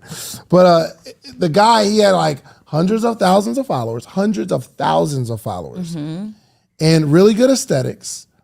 And I look at the page and I'm like, well, okay, 2,000 likes, 2,000 likes, 2,000 likes. Every post had 2,000 likes. Every single one. Every single one of them. All right, 20, 21, 19, 21. It was like around the same number. And then I look at the comments, and some of those don't have any comments at all. 2,000 likes, not a single comment. So many red flags. And I sent a guy, I hit him like, that your friend bought them followers. Yeah. Or he bought them likes and all that kind of. He's like, all right, let me go check it out. I'm like, I know it. We know how to detect that. Come on, if all of them have the same amount of likes, there's no like ups and downs, you bought them. Anyway, okay, red flag, no problem. So normally when somebody's on a podcast, we're looking for some proof. Some proof. You've got a bunch of customers, you got a bunch of followers. I'm looking at your page, you got some engagement. We look at the comments and we're seeing that people are actually doing business with you. There. So now understand, this is a business, entrepreneurship, financial literacy based podcast. Right. And none of the criteria that he's looking for is based around the information, the validity of the information, that he's researched the information, that this person's income claims that they're claiming. None of it's based around anything that is objective. It's all based around how the person looks, the aesthetic. This is why I said to you time and time again, this is a problem with why. This goes back to when JT asked me this before. Why don't these individuals present the content or do the due diligence? Because they know the audience that they're going after. They're going after the low-hanging fruit. See, they're not coming after people like myself or people that watch podcasts like this. They're coming after people that are green, that are new, that are on these urban hip-hop blogs, right? They're predators. They're preying on the financial illiterate because they themselves are illiterate. These are not the brightest of the bunch. These are people who are really good at getting in front of people and using the right buzzwords. King, queen, generational wealth. And all you got to do is have the look. And if you got the look, oh, baby, you can get on that podcast. They don't care what you say. Just have the look. What's funny is that, let's just think about this for a moment. Just for a moment. This is a business entrepreneur-based podcast because they said in this show they're not financial literacy. They're business. Okay, let's just take that at face value. This is a business podcast to teach people how to become entrepreneurs and do business and get off their 9-to-5 and be business owners. So when you get into a business deal with someone, is the first thing you do, you look at their Instagram page, you read the comments on their Instagram page? Is that what you do to verify a potential business partner? Is that what you're teaching your audience? If you enter into a joint venture with someone, check their Instagram followers. Check and see the comments. They're not asking to look at bank statements, tax returns, things that an actual business does. An actual business, when you do joint ventures, when you do mergers and stuff like that, or if you just want to vet someone as a vendor or something like that, you're going to check things that the business world deems credible, not social media. Let's call them social spoof from now on. I'm not even going to call them social proof. I'm going to call them social spoof because this is idiotic to the highest degree. And it is amazing to me that we allow these people to perpetrate like they are business entrepreneurs and personalities. This is a joke. Like literally, the last thing I care about is your social media. When you come on here and you're presenting information, you know what I'm going to do? I'm going to sit down and watch some of your interviews. Like, for example, Joe Rogan spoke about this before he brings a guest on. You know what he does? He sits down. You got a book. He's going to read some of your book. Then you got a podcast yourself. He's going to listen to some of your podcast. If you're talking about something about medicine, right, or alternative medicine, I'm going to then go look at your counter people who are against what you're saying, so that when you come on my platform, I can ask you engaging conversations. But see, again, this goes back to, like I was saying before, either these individuals are slow or they think their audience is slow. Because see, the way that they're deflecting and the stereotypes that they're using, if a white man spoke about black people the same way, you would call them a racist. You would call them a bigot. If Grant Cardone got up here and he used some of the same tropes and stereotypes that they've used, you would sit up here and say, Grant Cardone's a racist. He's a bigot. But because they're black, somehow you allow them to get away with talking down to you. See, this is that bourgeoisie elitism where they feel like they're above the critique. You can't question me. I hang out with celebrities. Who are you to ask me questions? And see, this is part of the problem. There's no humility here and no accountability. 100%. Do you know some people that I know isn't a scammer and there's like some sort of, but how the heck are we going to know that? And typically there is someone who has a really big business. They do something really good for people. Yeah. The business gets too big. Yeah. Organization falls, and there's some people that slip through the cracks. And yes, those people got scammed, not because the person was trying to scam them, but neglect. Yeah. Right? And that's the point. There's a difference between people being neglected and people being scammed. Yes. And I just want to be clear on that. So typically when we're talking about scam, the very definition of a scam is the fact that you compensated for. Notice how she's not quoting where she got this definition from. Like when I was in school and you had like a public speaking or you had some sort of paper, when you say the definition of, you would cite based on Webster's dictionary, based on this, based on that. Where, like if I Google scam, I'm pretty sure what she's saying is not the real definition of the term scam. They're just talking from the heart. I'll say that. They're talking from the heart, not from their mind, and not from any reputable source. She's just going to give us her definition of what a scam is. Someone for a product or service that they did not receive, right? Ever. And so delayed shipping isn't a scam, right? Delayed responses to an email is not a scam. Not receiving your order ever is a scam. Not receiving access to your offer ever, that part is a scam. And we got to be really, really clear there. Also, like if you didn't do the work, it's not a scam. Or if you feel like you did the work and it didn't work for you, it's also not a scam. Everything doesn't have a 100% success rate. And when we're offering these things, or when entrepreneurs are offering things, there's no way that they can. People, when they do sales calls with my team, they're like, well, what's the success rate? And I can't ever answer that question accurately, number one, because I haven't heard from 100% of the students. So why would you not want to follow up? Because you don't care. You don't care. You don't want to follow up. You don't want to. And now this is all my opinion. Clearly, label this my opinion. This is what I'm rationalizing of why she would say this. You don't want to know what the true numbers are. I am convinced that they come from the school of multi-level marketing. The way that they're speaking, the excuses that they're giving, I can bet money, and I'm not a betting man, but I would bet money if I trace back their history, they were a part of a multi-level marketing company.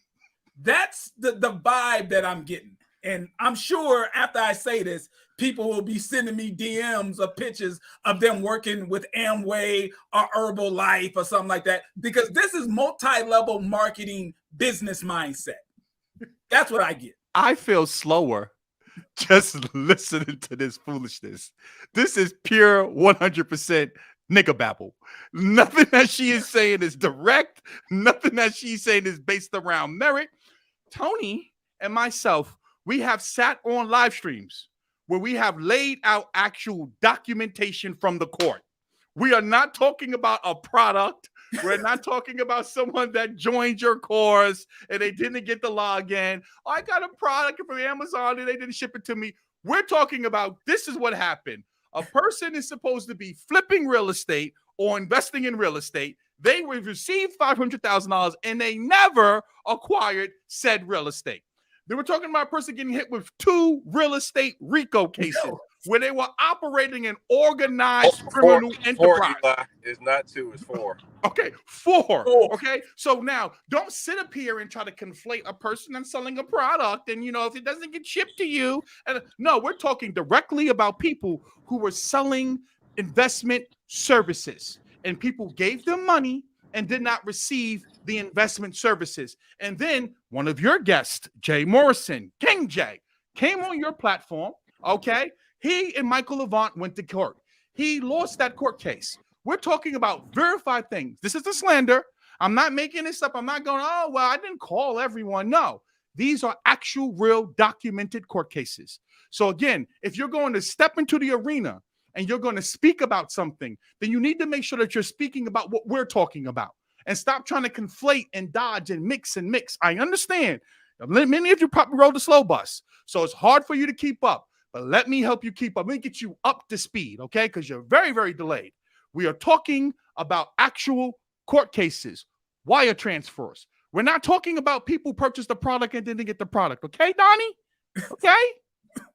All right, I'm speeding it up because I want to get to the meat of it. The gotcha, the catch. Then there are people who are here we go. Sometimes it's more of a detriment to us as a community because she's talking about people pointing out scammers is a detriment to the community, just to be clear. If they're in our circle, say, look, this is not what's up. This is not a good deal, right? Like you got to operate with some integrity. Yeah. But to now become like the police of everybody who's doing something wrong, I think it's more damaging. Like for some people, I understand the intent. I understand like for some people, they feel like I am saving our people from these scammers. We don't deserve it. We work hard for our hard-earned money and da-da-da-da. And I get that, right? But I think, again, it's more damaging sometimes. It's more of a detriment to us as a community because the truth of the matter is the average mindset sticks to negativity. Yeah. They don't know how to, or they choose not to. They know how to, but they choose not to see the positive aspect or the positive spin on any of this information. And all they do is stay stuck to this negative thing. It's like arguing with a spouse and you say one thing and they stay stuck on that one little thing when you're having a whole conversation and you get so frustrated. And so I think it's becoming a detriment because now people just see the word scam and there are more people, there's more people in our community and beyond that's looking for the the gotcha, 100%. The catch, then there are people who are looking. You should be. Listen. I'm sorry. Some people complain about my yelling, but it's my passion. Charge it to my passion. But Donnie, listen. This isn't a personal attack against you, Donnie or Dave. Let me explain something to you.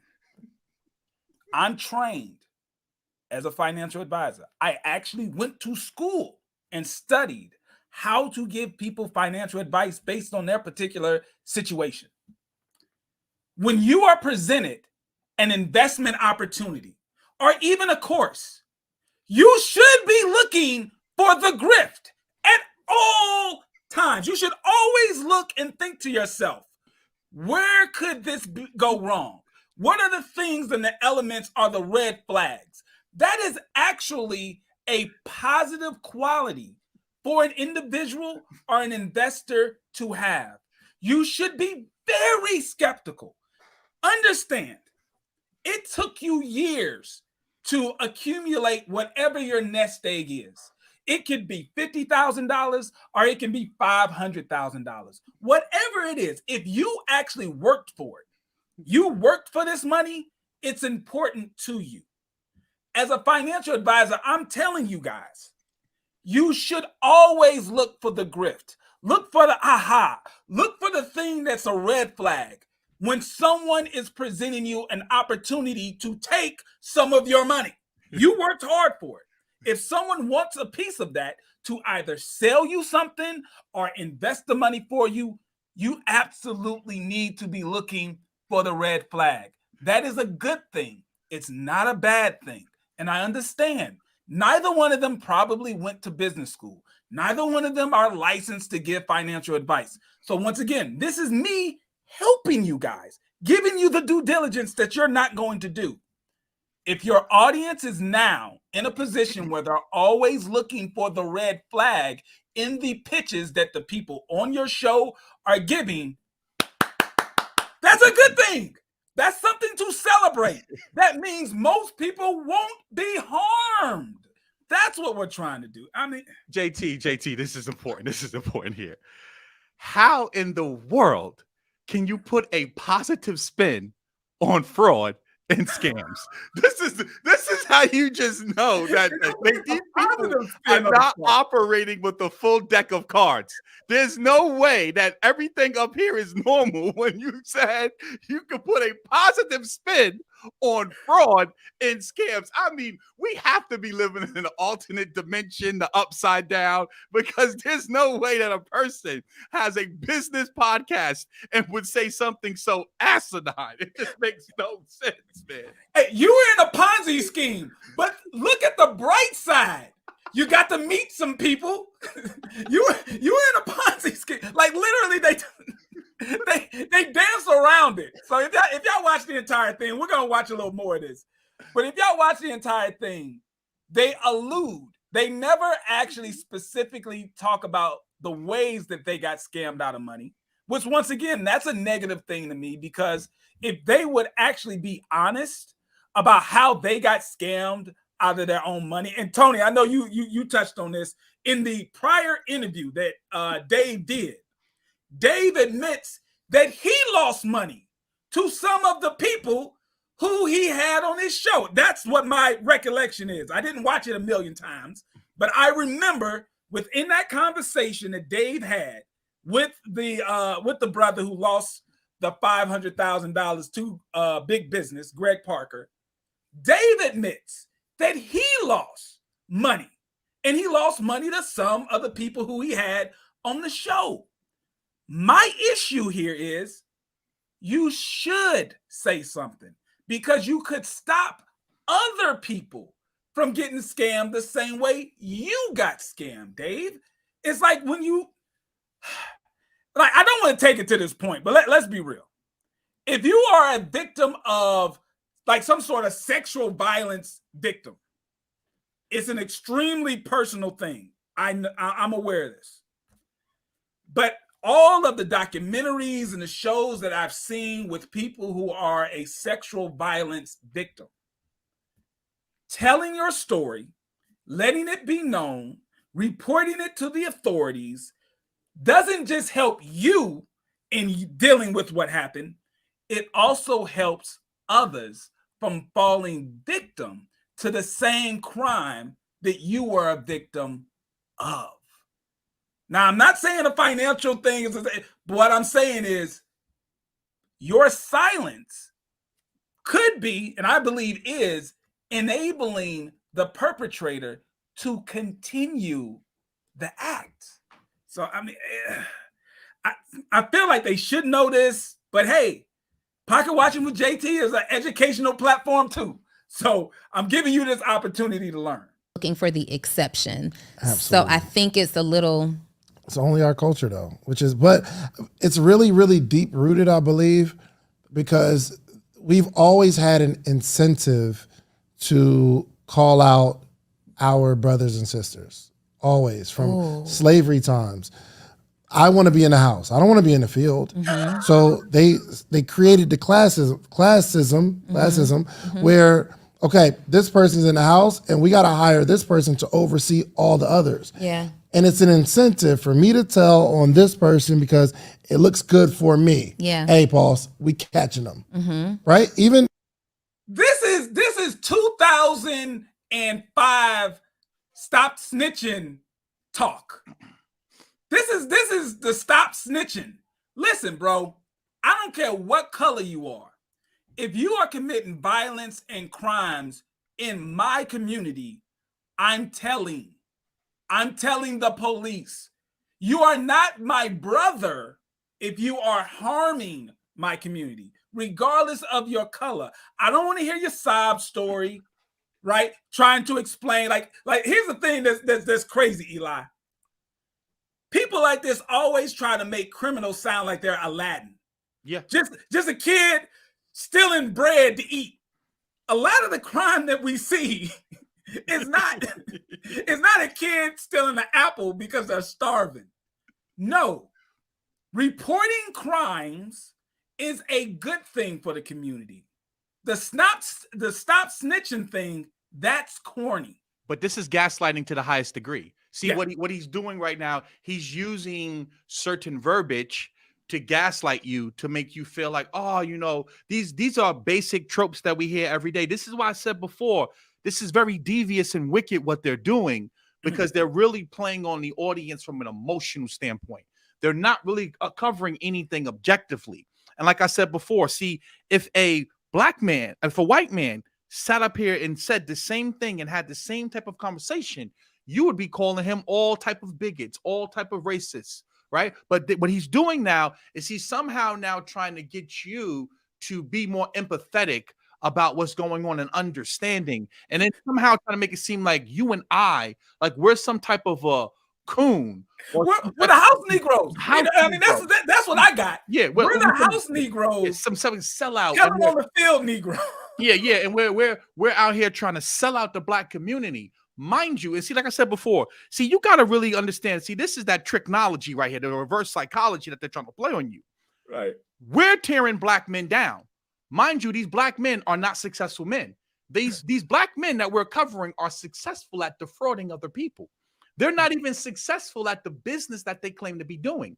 And they're using your platforms to tear down black people. See, when you see scamming a black person isn't tearing them down based upon what the things that they're saying, right? So, but covering it, like, think about it. Who am I hurting by covering this?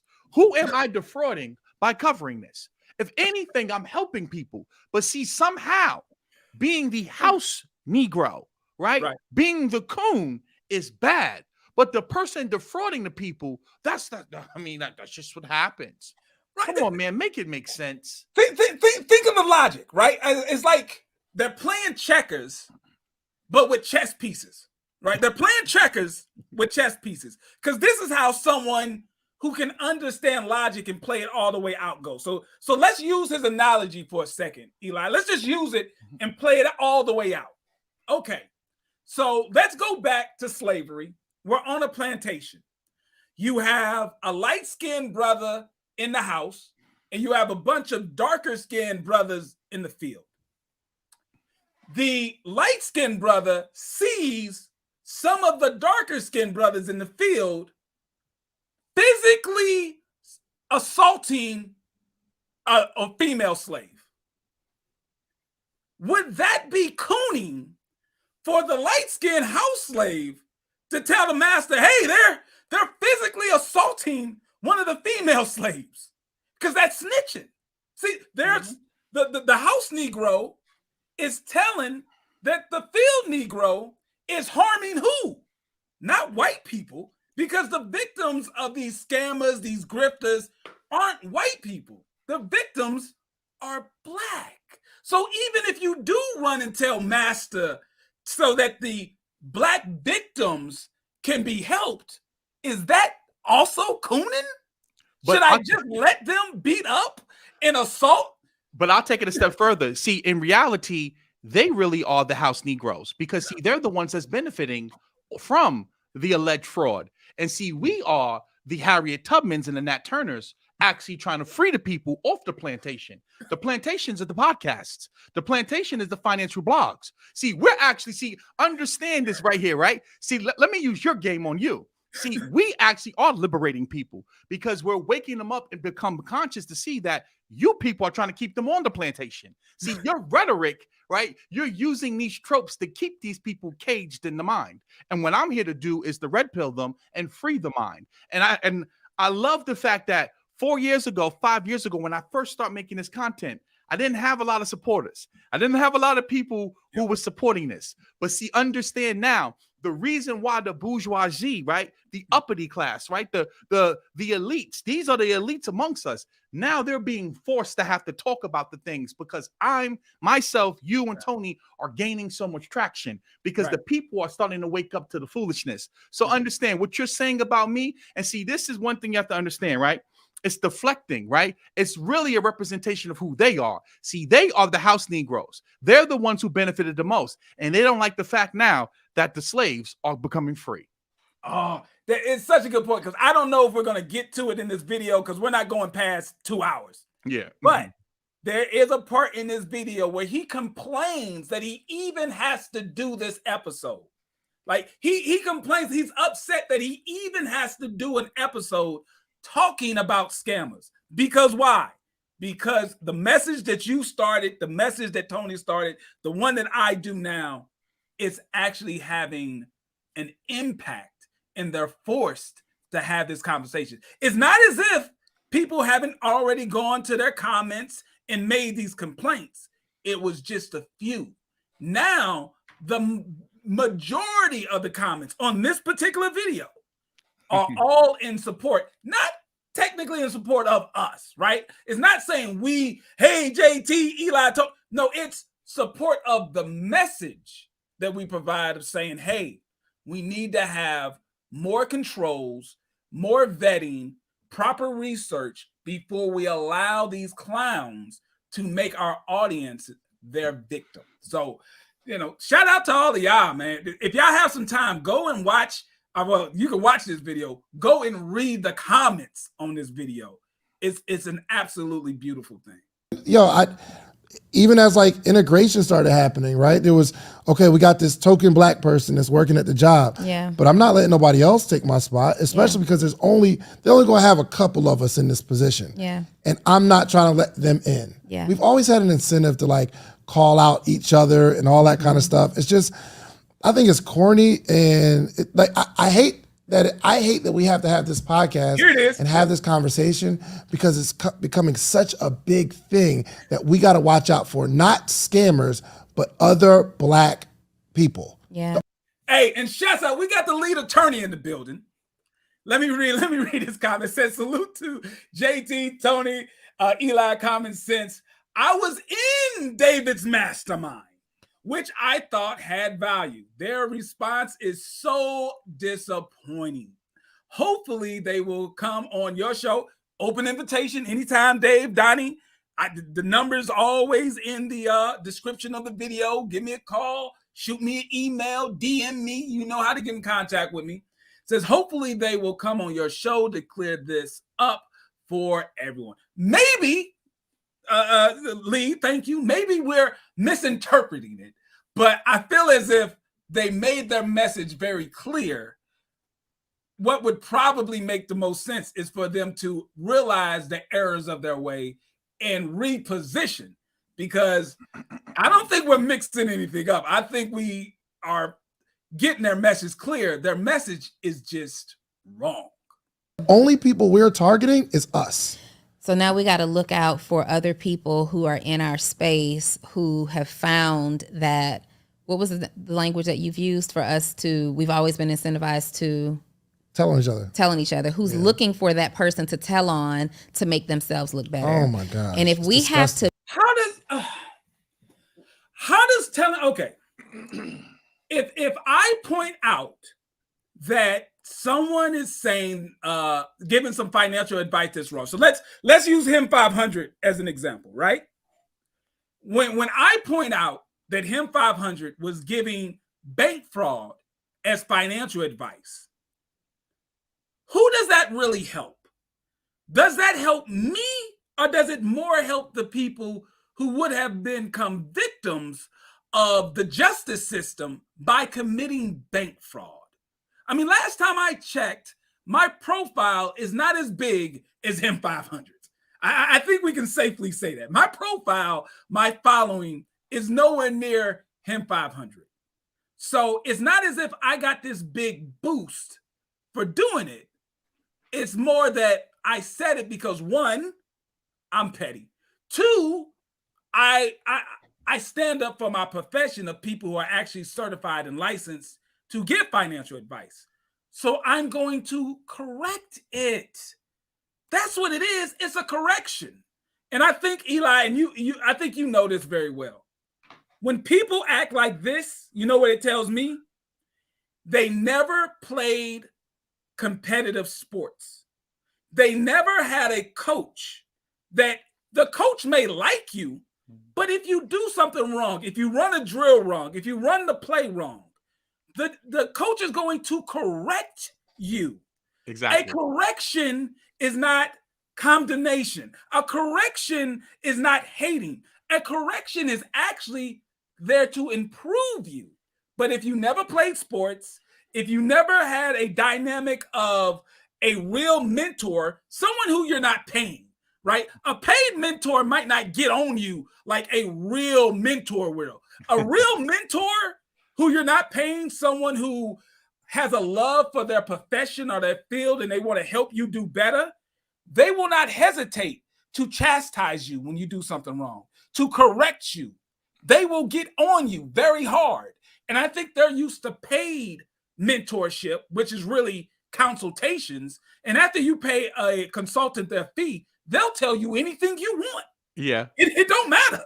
But also too, what I think it is this is the boule, right? Oh. This is the uppity class, right? Where they're like, how dare you question me? How dare you raise a question to what we're doing? So they feel that we're beneath even getting a response from them, which is why they call you Arthur. See, like I want you to see just how once a Negro get a little bit of fame and they get a little bit of money, I want you to see how there's a little extra pep in their step. Like who you know, I got on silk. Who you think you talking to, right? Right? You know what I'm saying? And it's the same thing with the guys from EYL. Like how this is beneath me to even respond to, right? Like who? But see, what I want you guys to understand here, right, is that do you understand me and JT would be a no one if you simply just addressed it? It would be one. If you put out one tweet and then took that tweet, screenshotted it, put it on your Instagram or your YouTube community, it would be over. See, I want you to understand your ego is what's going to be your downfall, right? Because you think that you're so elite that you can't even be approached with the question. And that's going to be the reason why you fall. See, pride always comes before the downfall. It's like that scene in The Wolf of Wall Street where he cut the deal and all he had to do was walk away. Right. All he had to do was walk away. But see, his ego, his pride would not allow him to do that. And because many of these individuals, they're sociopaths. You know, it's no different in big business. When he gets up there, he goes, sis, you're going to have your money by the first. Now, he know good and goddamn well he don't got this lady's money. But he's willing to say it publicly in front of everyone because he's not even cognizant of what he's saying because the ego is fueling him. These people are egomaniacs to the highest degree, right? And they think that they're so elite and that we're so beneath them that how dare we even question the integrity of their podcast? Oh, great point. Listen, we're going to wrap it up. I'm going to listen to a little bit more of this, but obviously they just kind of repeat themselves, but I want to make sure I highlight everyone that gave a super chat. I appreciate it, but let's listen to just a little bit more. Build our business. If it's gotten to the point where we have to like really just start calling out people who aren't doing the best business in order to make our business stand out, then we're in trouble and we're going backwards. Yeah. We're significantly going backwards. You raised such a good point because I'm really getting upset. White people ain't ever, like historically, they hadn't had to be tattletales in each other for status and position. Like they just go and make more money. They'll go take all your customers, like in some behind the scenes marketing strategy or whatever. Like, you know, they throw shots, they make jokes. Burger King going against Wendy's, and I think we're not see. I mean, I can't listen to it anymore, but it's too hard. It's too difficult. To highlight your point, I think they do have an issue with either understanding information, right? Like really understanding, like they hearing our message, hearing the message from even their fans in the comments. She's comparing McDonald's and Burger King competing for market share in the fast food industry. That's what she's comparing to a active player in a particular field reporting criminal behavior. So let me give you this as an example, Eli. As a certified financial planner, if I'm made aware of another CFP who has engaged in some sort of bad practice, if I don't report them to the CFP board myself, I will be reprimanded. See, but they don't even understand how professional world actually works. Remember the guy who reported Bernie Madoff to the SEC years before everything blew up. See, that's real. That's what happens in the real world. He discovered and he knew after like 5 minutes that Bernie Madoff had a Ponzi scheme. He knew because the numbers didn't make sense. What did he do? He drafted paperwork in a report, sent it to the SEC. When he did not see the SEC moving, he then reached out to reporters to make people aware of this. See, these are things they're unaware of because they live in some sort of Negro cultural bubble and they don't understand how real business works, right? Let's talk about what's the guy from Square Capital, Ackerman, right? He shorts companies. Bill Ackman. Ackman, there it is. Bill Ackman, thank you. Bill Ackman, Square Capital, I believe, is his firm. It's Persian companies. Capital. Huh? It's Persian Capital. Persian Capital, thank you. Persian Capital. He shorts companies that he believes are bad actors, that he believes are not doing business in the right way. He drafts reports. He publishes it in magazines. He funded a documentary. He puts it on social media. So for them to say that only black folks do this, just to let you know, Bill Ackman is a billionaire with a B. He's a billionaire. And guess what? And you know what? He's also beefing with another hedge fund titan. They're going back. That's what I was going to say. Right? Over, they're going back and forth against each other over the whole Herbalife situation. Yes. And it's called Persian Square Capital is the name of the fund. But see, again, and that goes back to what I was saying before, is where they you like you said, that Negro bubble that they live in. You can tell that these are not really people who are financially astute, who are in the world of finance, right? These are people who are in that church crowd, that hustle crowd, that I turned my life around, I came from the street type crowd, and that's the audience that they're going after. And this is what makes it so predatory in nature. And like I said, this goes back to earlier when I was talking about the boule and how these people are propped up because they're ineffective leadership. They can't do anything. Once you can give them the biggest platform, you can give them all the money in the world, and they're going to flop. And what they do is they co-opt energy and attention from real movements. And see, this is why I start covering Jay Morrison in the first place, because I saw what he was trying to do with the whole ADOS movement. Whether you agree with them or not, it was co-opting and grifting from what somebody was trying to build a real issue. And here it is now, you take these people up on the offer and you see they're empty suits. They're shells. They have no business acumen whatsoever. Yeah. And I'm writing a note down. If you guys really want to see white folks going after each other, we're talking about 2 billionaires. I want you to Google or do a YouTube search of Carl Icahn versus Bill Ackman on CNBC, where they're both, I believe, on the phone and they're going at it. These are billionaires. They're cussing each other out. Billionaires. So for them to say only black folks do this. But you know what's funny though? Rashad said to me when I met the EYL guys in person in Miami, he said, what I don't want to do is turn this into a rap beef. See, I want you to understand where their mind is at, right? Like literally, he equates criticism or critique about information like it's a rap beef, right? Like somehow it's my crew versus your crew when we're just talking about information. But see, it goes to show you the mentality of the individuals that you're talking to, right? That everything that they're basing their entire livelihood and life around is street culture. It's urban culture. And people get mad at me when I talk about this, but listen, this is what they are at their core, because they don't understand that we're actually trying to help them. I don't want to be your enemy. I don't want to beef with you. I actually want to see you be the biggest. But your ego will not allow you to just simply say, you know what? I made a mistake, right? You want to try to dismiss it and make it seem like it's some rap feud and some rap beef, and these motherfuckers are just clout chasing over what we got, and that's not what it is. And it's sad that we're in the same lane. Like I want people to understand this. There's no hate here. We're not in the same lane. We do totally different things. Just because we both have YouTube channels / podcasts or whatever, and we talk about financial issues, we're nowhere near the same lane. My audience and your audience are two totally different audiences.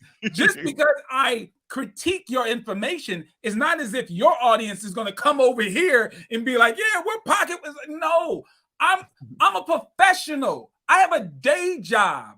I do this from my home office after hours for fun. You are a professional full-time podcaster. I do this for kicks and giggles. We're not in the same lane, man. Exactly. And I'm glad you said that, because like I was speaking about this before.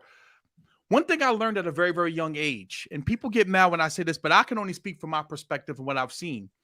Black culture as a whole, we are intimidated by intelligence, which is why so many of these stereotypes exist in the first place, where if you speak articulate and well, they say you're trying to speak like you're white, right? The whole concept of, the educated lame versus the thorough street dude that gets all of the girls. These stereotypes exist for a reason, because we reinforce many of them. So I've learned at a very, very, very young age that being intelligent, you're not going to be popular, right? Like the only reason why I was even popular coming up is because I played ball. Right. But outside of that, people don't really like you when you are intelligent. You rub them the wrong way, which is why people always try to get you to dumb yourself down and dim your light.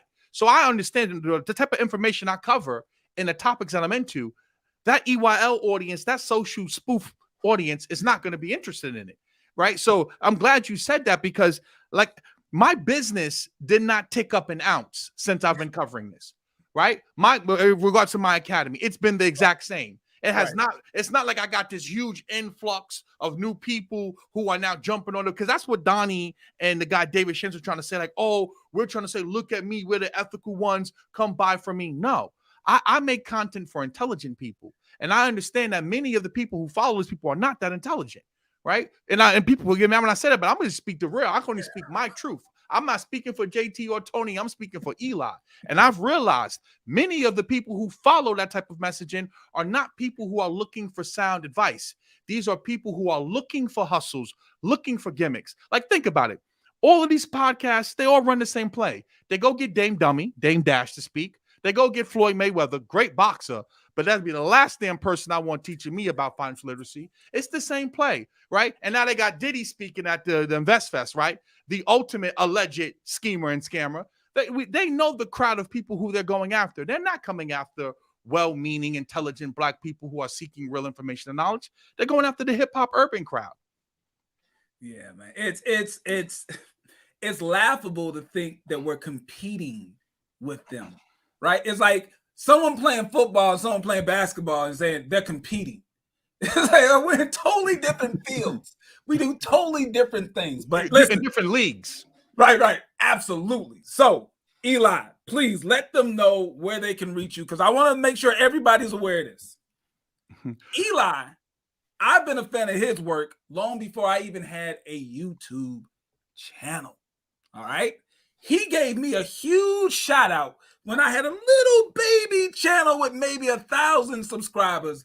And he told his subscribers to come over here and subscribe to Pocket Watching with JT. So, of course, anytime that I can, I'm going to do the same thing. Go over to What Happened to Common Sense. Because, Eli, almost every video that we do together, someone makes a comment in the video, where can I find Eli? Even though it's in the description of the video, it's in the comments. Still, let them know where they can find you. So you can find me on YouTube. The name of the channel is called What Happened to Common Sense. Or you can find me on Instagram, Common Sense Eli. Be mindful that if you come to look for me on Instagram, my page is verified. COMMONSENSEELI. Common Sense Eli. No underscores, no spaces, no dashes, no dots, no periods, nothing. Just simple common sense Eli. Once you follow me, there's going to be a whole bunch of fake profiles that look just like my profile that's going to DM you. I would never DM you first. I would never ask you to send me money through Cash App. I run a legitimate business. You should never be doing business with someone through Cash App anyway. That should be a red flag in the first place. So just be mindful of that. And I want to leave with this, and I think that this is very, very important. At the end of the day, whomever you choose to do business with, whomever you choose to support, they owe it to you to always be transparent with what's going on once they're made aware of something, especially when they are representing the quote unquote culture, right? Because it is you, the viewers, that make these people who they are. They would not be where they are without the viewers. And a lot of this scamming and scheming stuff could be easily nipped in the bud. When you're right, you don't know what's going to happen 2 years from now. None of us knows. But when you are made aware of it, you can simply put out a simple PR statement. Based upon new information that was presented to us, this guest was featured on this episode. We are no longer doing business with this person or recommending their products and services. The end. You don't got to go into a whole why it happened. You don't got to explain, but you could be publicly letting people know that you no longer endorse this product or service. Prime example, when Ja Morant was out here getting caught with the gun, right? What were they talking about? That he could potentially lose his Nike sponsorship, right? Nike can distance themselves and just simply say, hey, we no longer sponsor this athlete. They don't have to get into the particulars, right? But at the end of the day, they're letting it be known now to their audience, we no longer endorse this individual. Very, very simple. Because by doing that, me and JT don't exist. Right. By doing that, we have no content. But when you make an hour-long response and you don't address any of the allegations, because see, to put yourself in the conversation means you've been watching. So you have to understand, and people, here go Eli, I'm highly intelligent. And I'll say it again, take a shot. I'm highly intelligent. When you want to interject yourself into this conversation, that means you've been watching. There's absolutely no way you can tell me that you are a functioning adult and you are watching this and you have not seen the court documents, you have not seen the wire transactions, you have not seen the victims actually come on and lay their cases out. So to talk about this and not highlight those things and try to spin it like this is some type of clout chase and not think about these are real individuals and victims that are being defrauded out of their money. See, understand the median Black household income is $48,297. Most of these people cannot afford to take a $50, $100, or $200,000 loss. These are people who have worked to build this money up. So at the end of the day, you owe it to them to at least distance yourself from the individual and not allow them to keep using their being featured on your platform as a way to scam people. So I'll rest my case. I'm pretty sure next week there'll be something new. And I'll be right here because at the end of the day, I think that this is important because I'll leave with this. I don't make this content because I think it's going to benefit me financially. I speak to the 18, 19, 20-year-old Eli who would have fell for a lot of this foolishness coming up because we have to understand that many of our youth, they're looking for ways. A lot of people are hurting right now, whether it's inflation, whether it's people losing their jobs, and people are looking for alternatives. And it's important that when you are in a position of leadership, that you are being honest and ethical with people. That's what's up. So listen, this is my personal message to any podcast host, any financial expert, guru, whatever.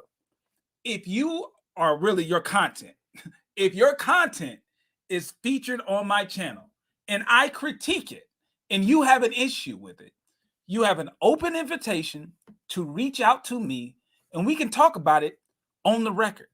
But understand this, I didn't go to middle school with none of you Negroes. I do not owe you a personal DM before I react to public content that you are promoting. If you take the time to have all of the confidence and arrogance to make a public statement about a subject matter that you never studied, that you're not licensed to talk about, then I have the free right to critique it in the public. Now, if there's some sort of misunderstanding, if maybe someone chopped up your message and it's out of context by the time it reaches me, we can have that conversation. But for you to believe that I need to personally contact you before I react to something that you are promoting, many of you are paying to put this content out. You're paying to get on podcasts to make these ridiculous statements. I'm the media. I can react to it. All right. But it's not a personal attack. I don't talk about you being a bad husband, a bad father, a bad mother. I'm only critiquing what you present to the public. That's it. It's not personal. And if I say something wrong, then you should be able to present some factual information to prove that you were right. But don't come with feelings. Come with facts. All right, that's Pocket Watching with JT. If you want more of this content, go to pocketwatcher.net. You can see all of my links. Normally, we do a call-in show. Not doing a call-in show tonight because I knew we were going to go long. But you can watch one of the call-in live shows. Call into the show. If you got a money question, I'll answer it live on air. Or if you don't have the time to watch the show live, you can go to my website, pocketwatcher.net. Click the Ask JT button, type out what your question is, and hopefully during the live stream show, I'll answer your money question or business question there. All right. Thank you guys for pocket watching with me. If you haven't already, hit the like button, subscribe, share this content because we're trying to bring an end or at least bring down the scammer culture that blew up during the pandemic. We're trying to bring it back down to at least normal levels. That's it. Y'all guys have a great night. The Pocket Watcher is out.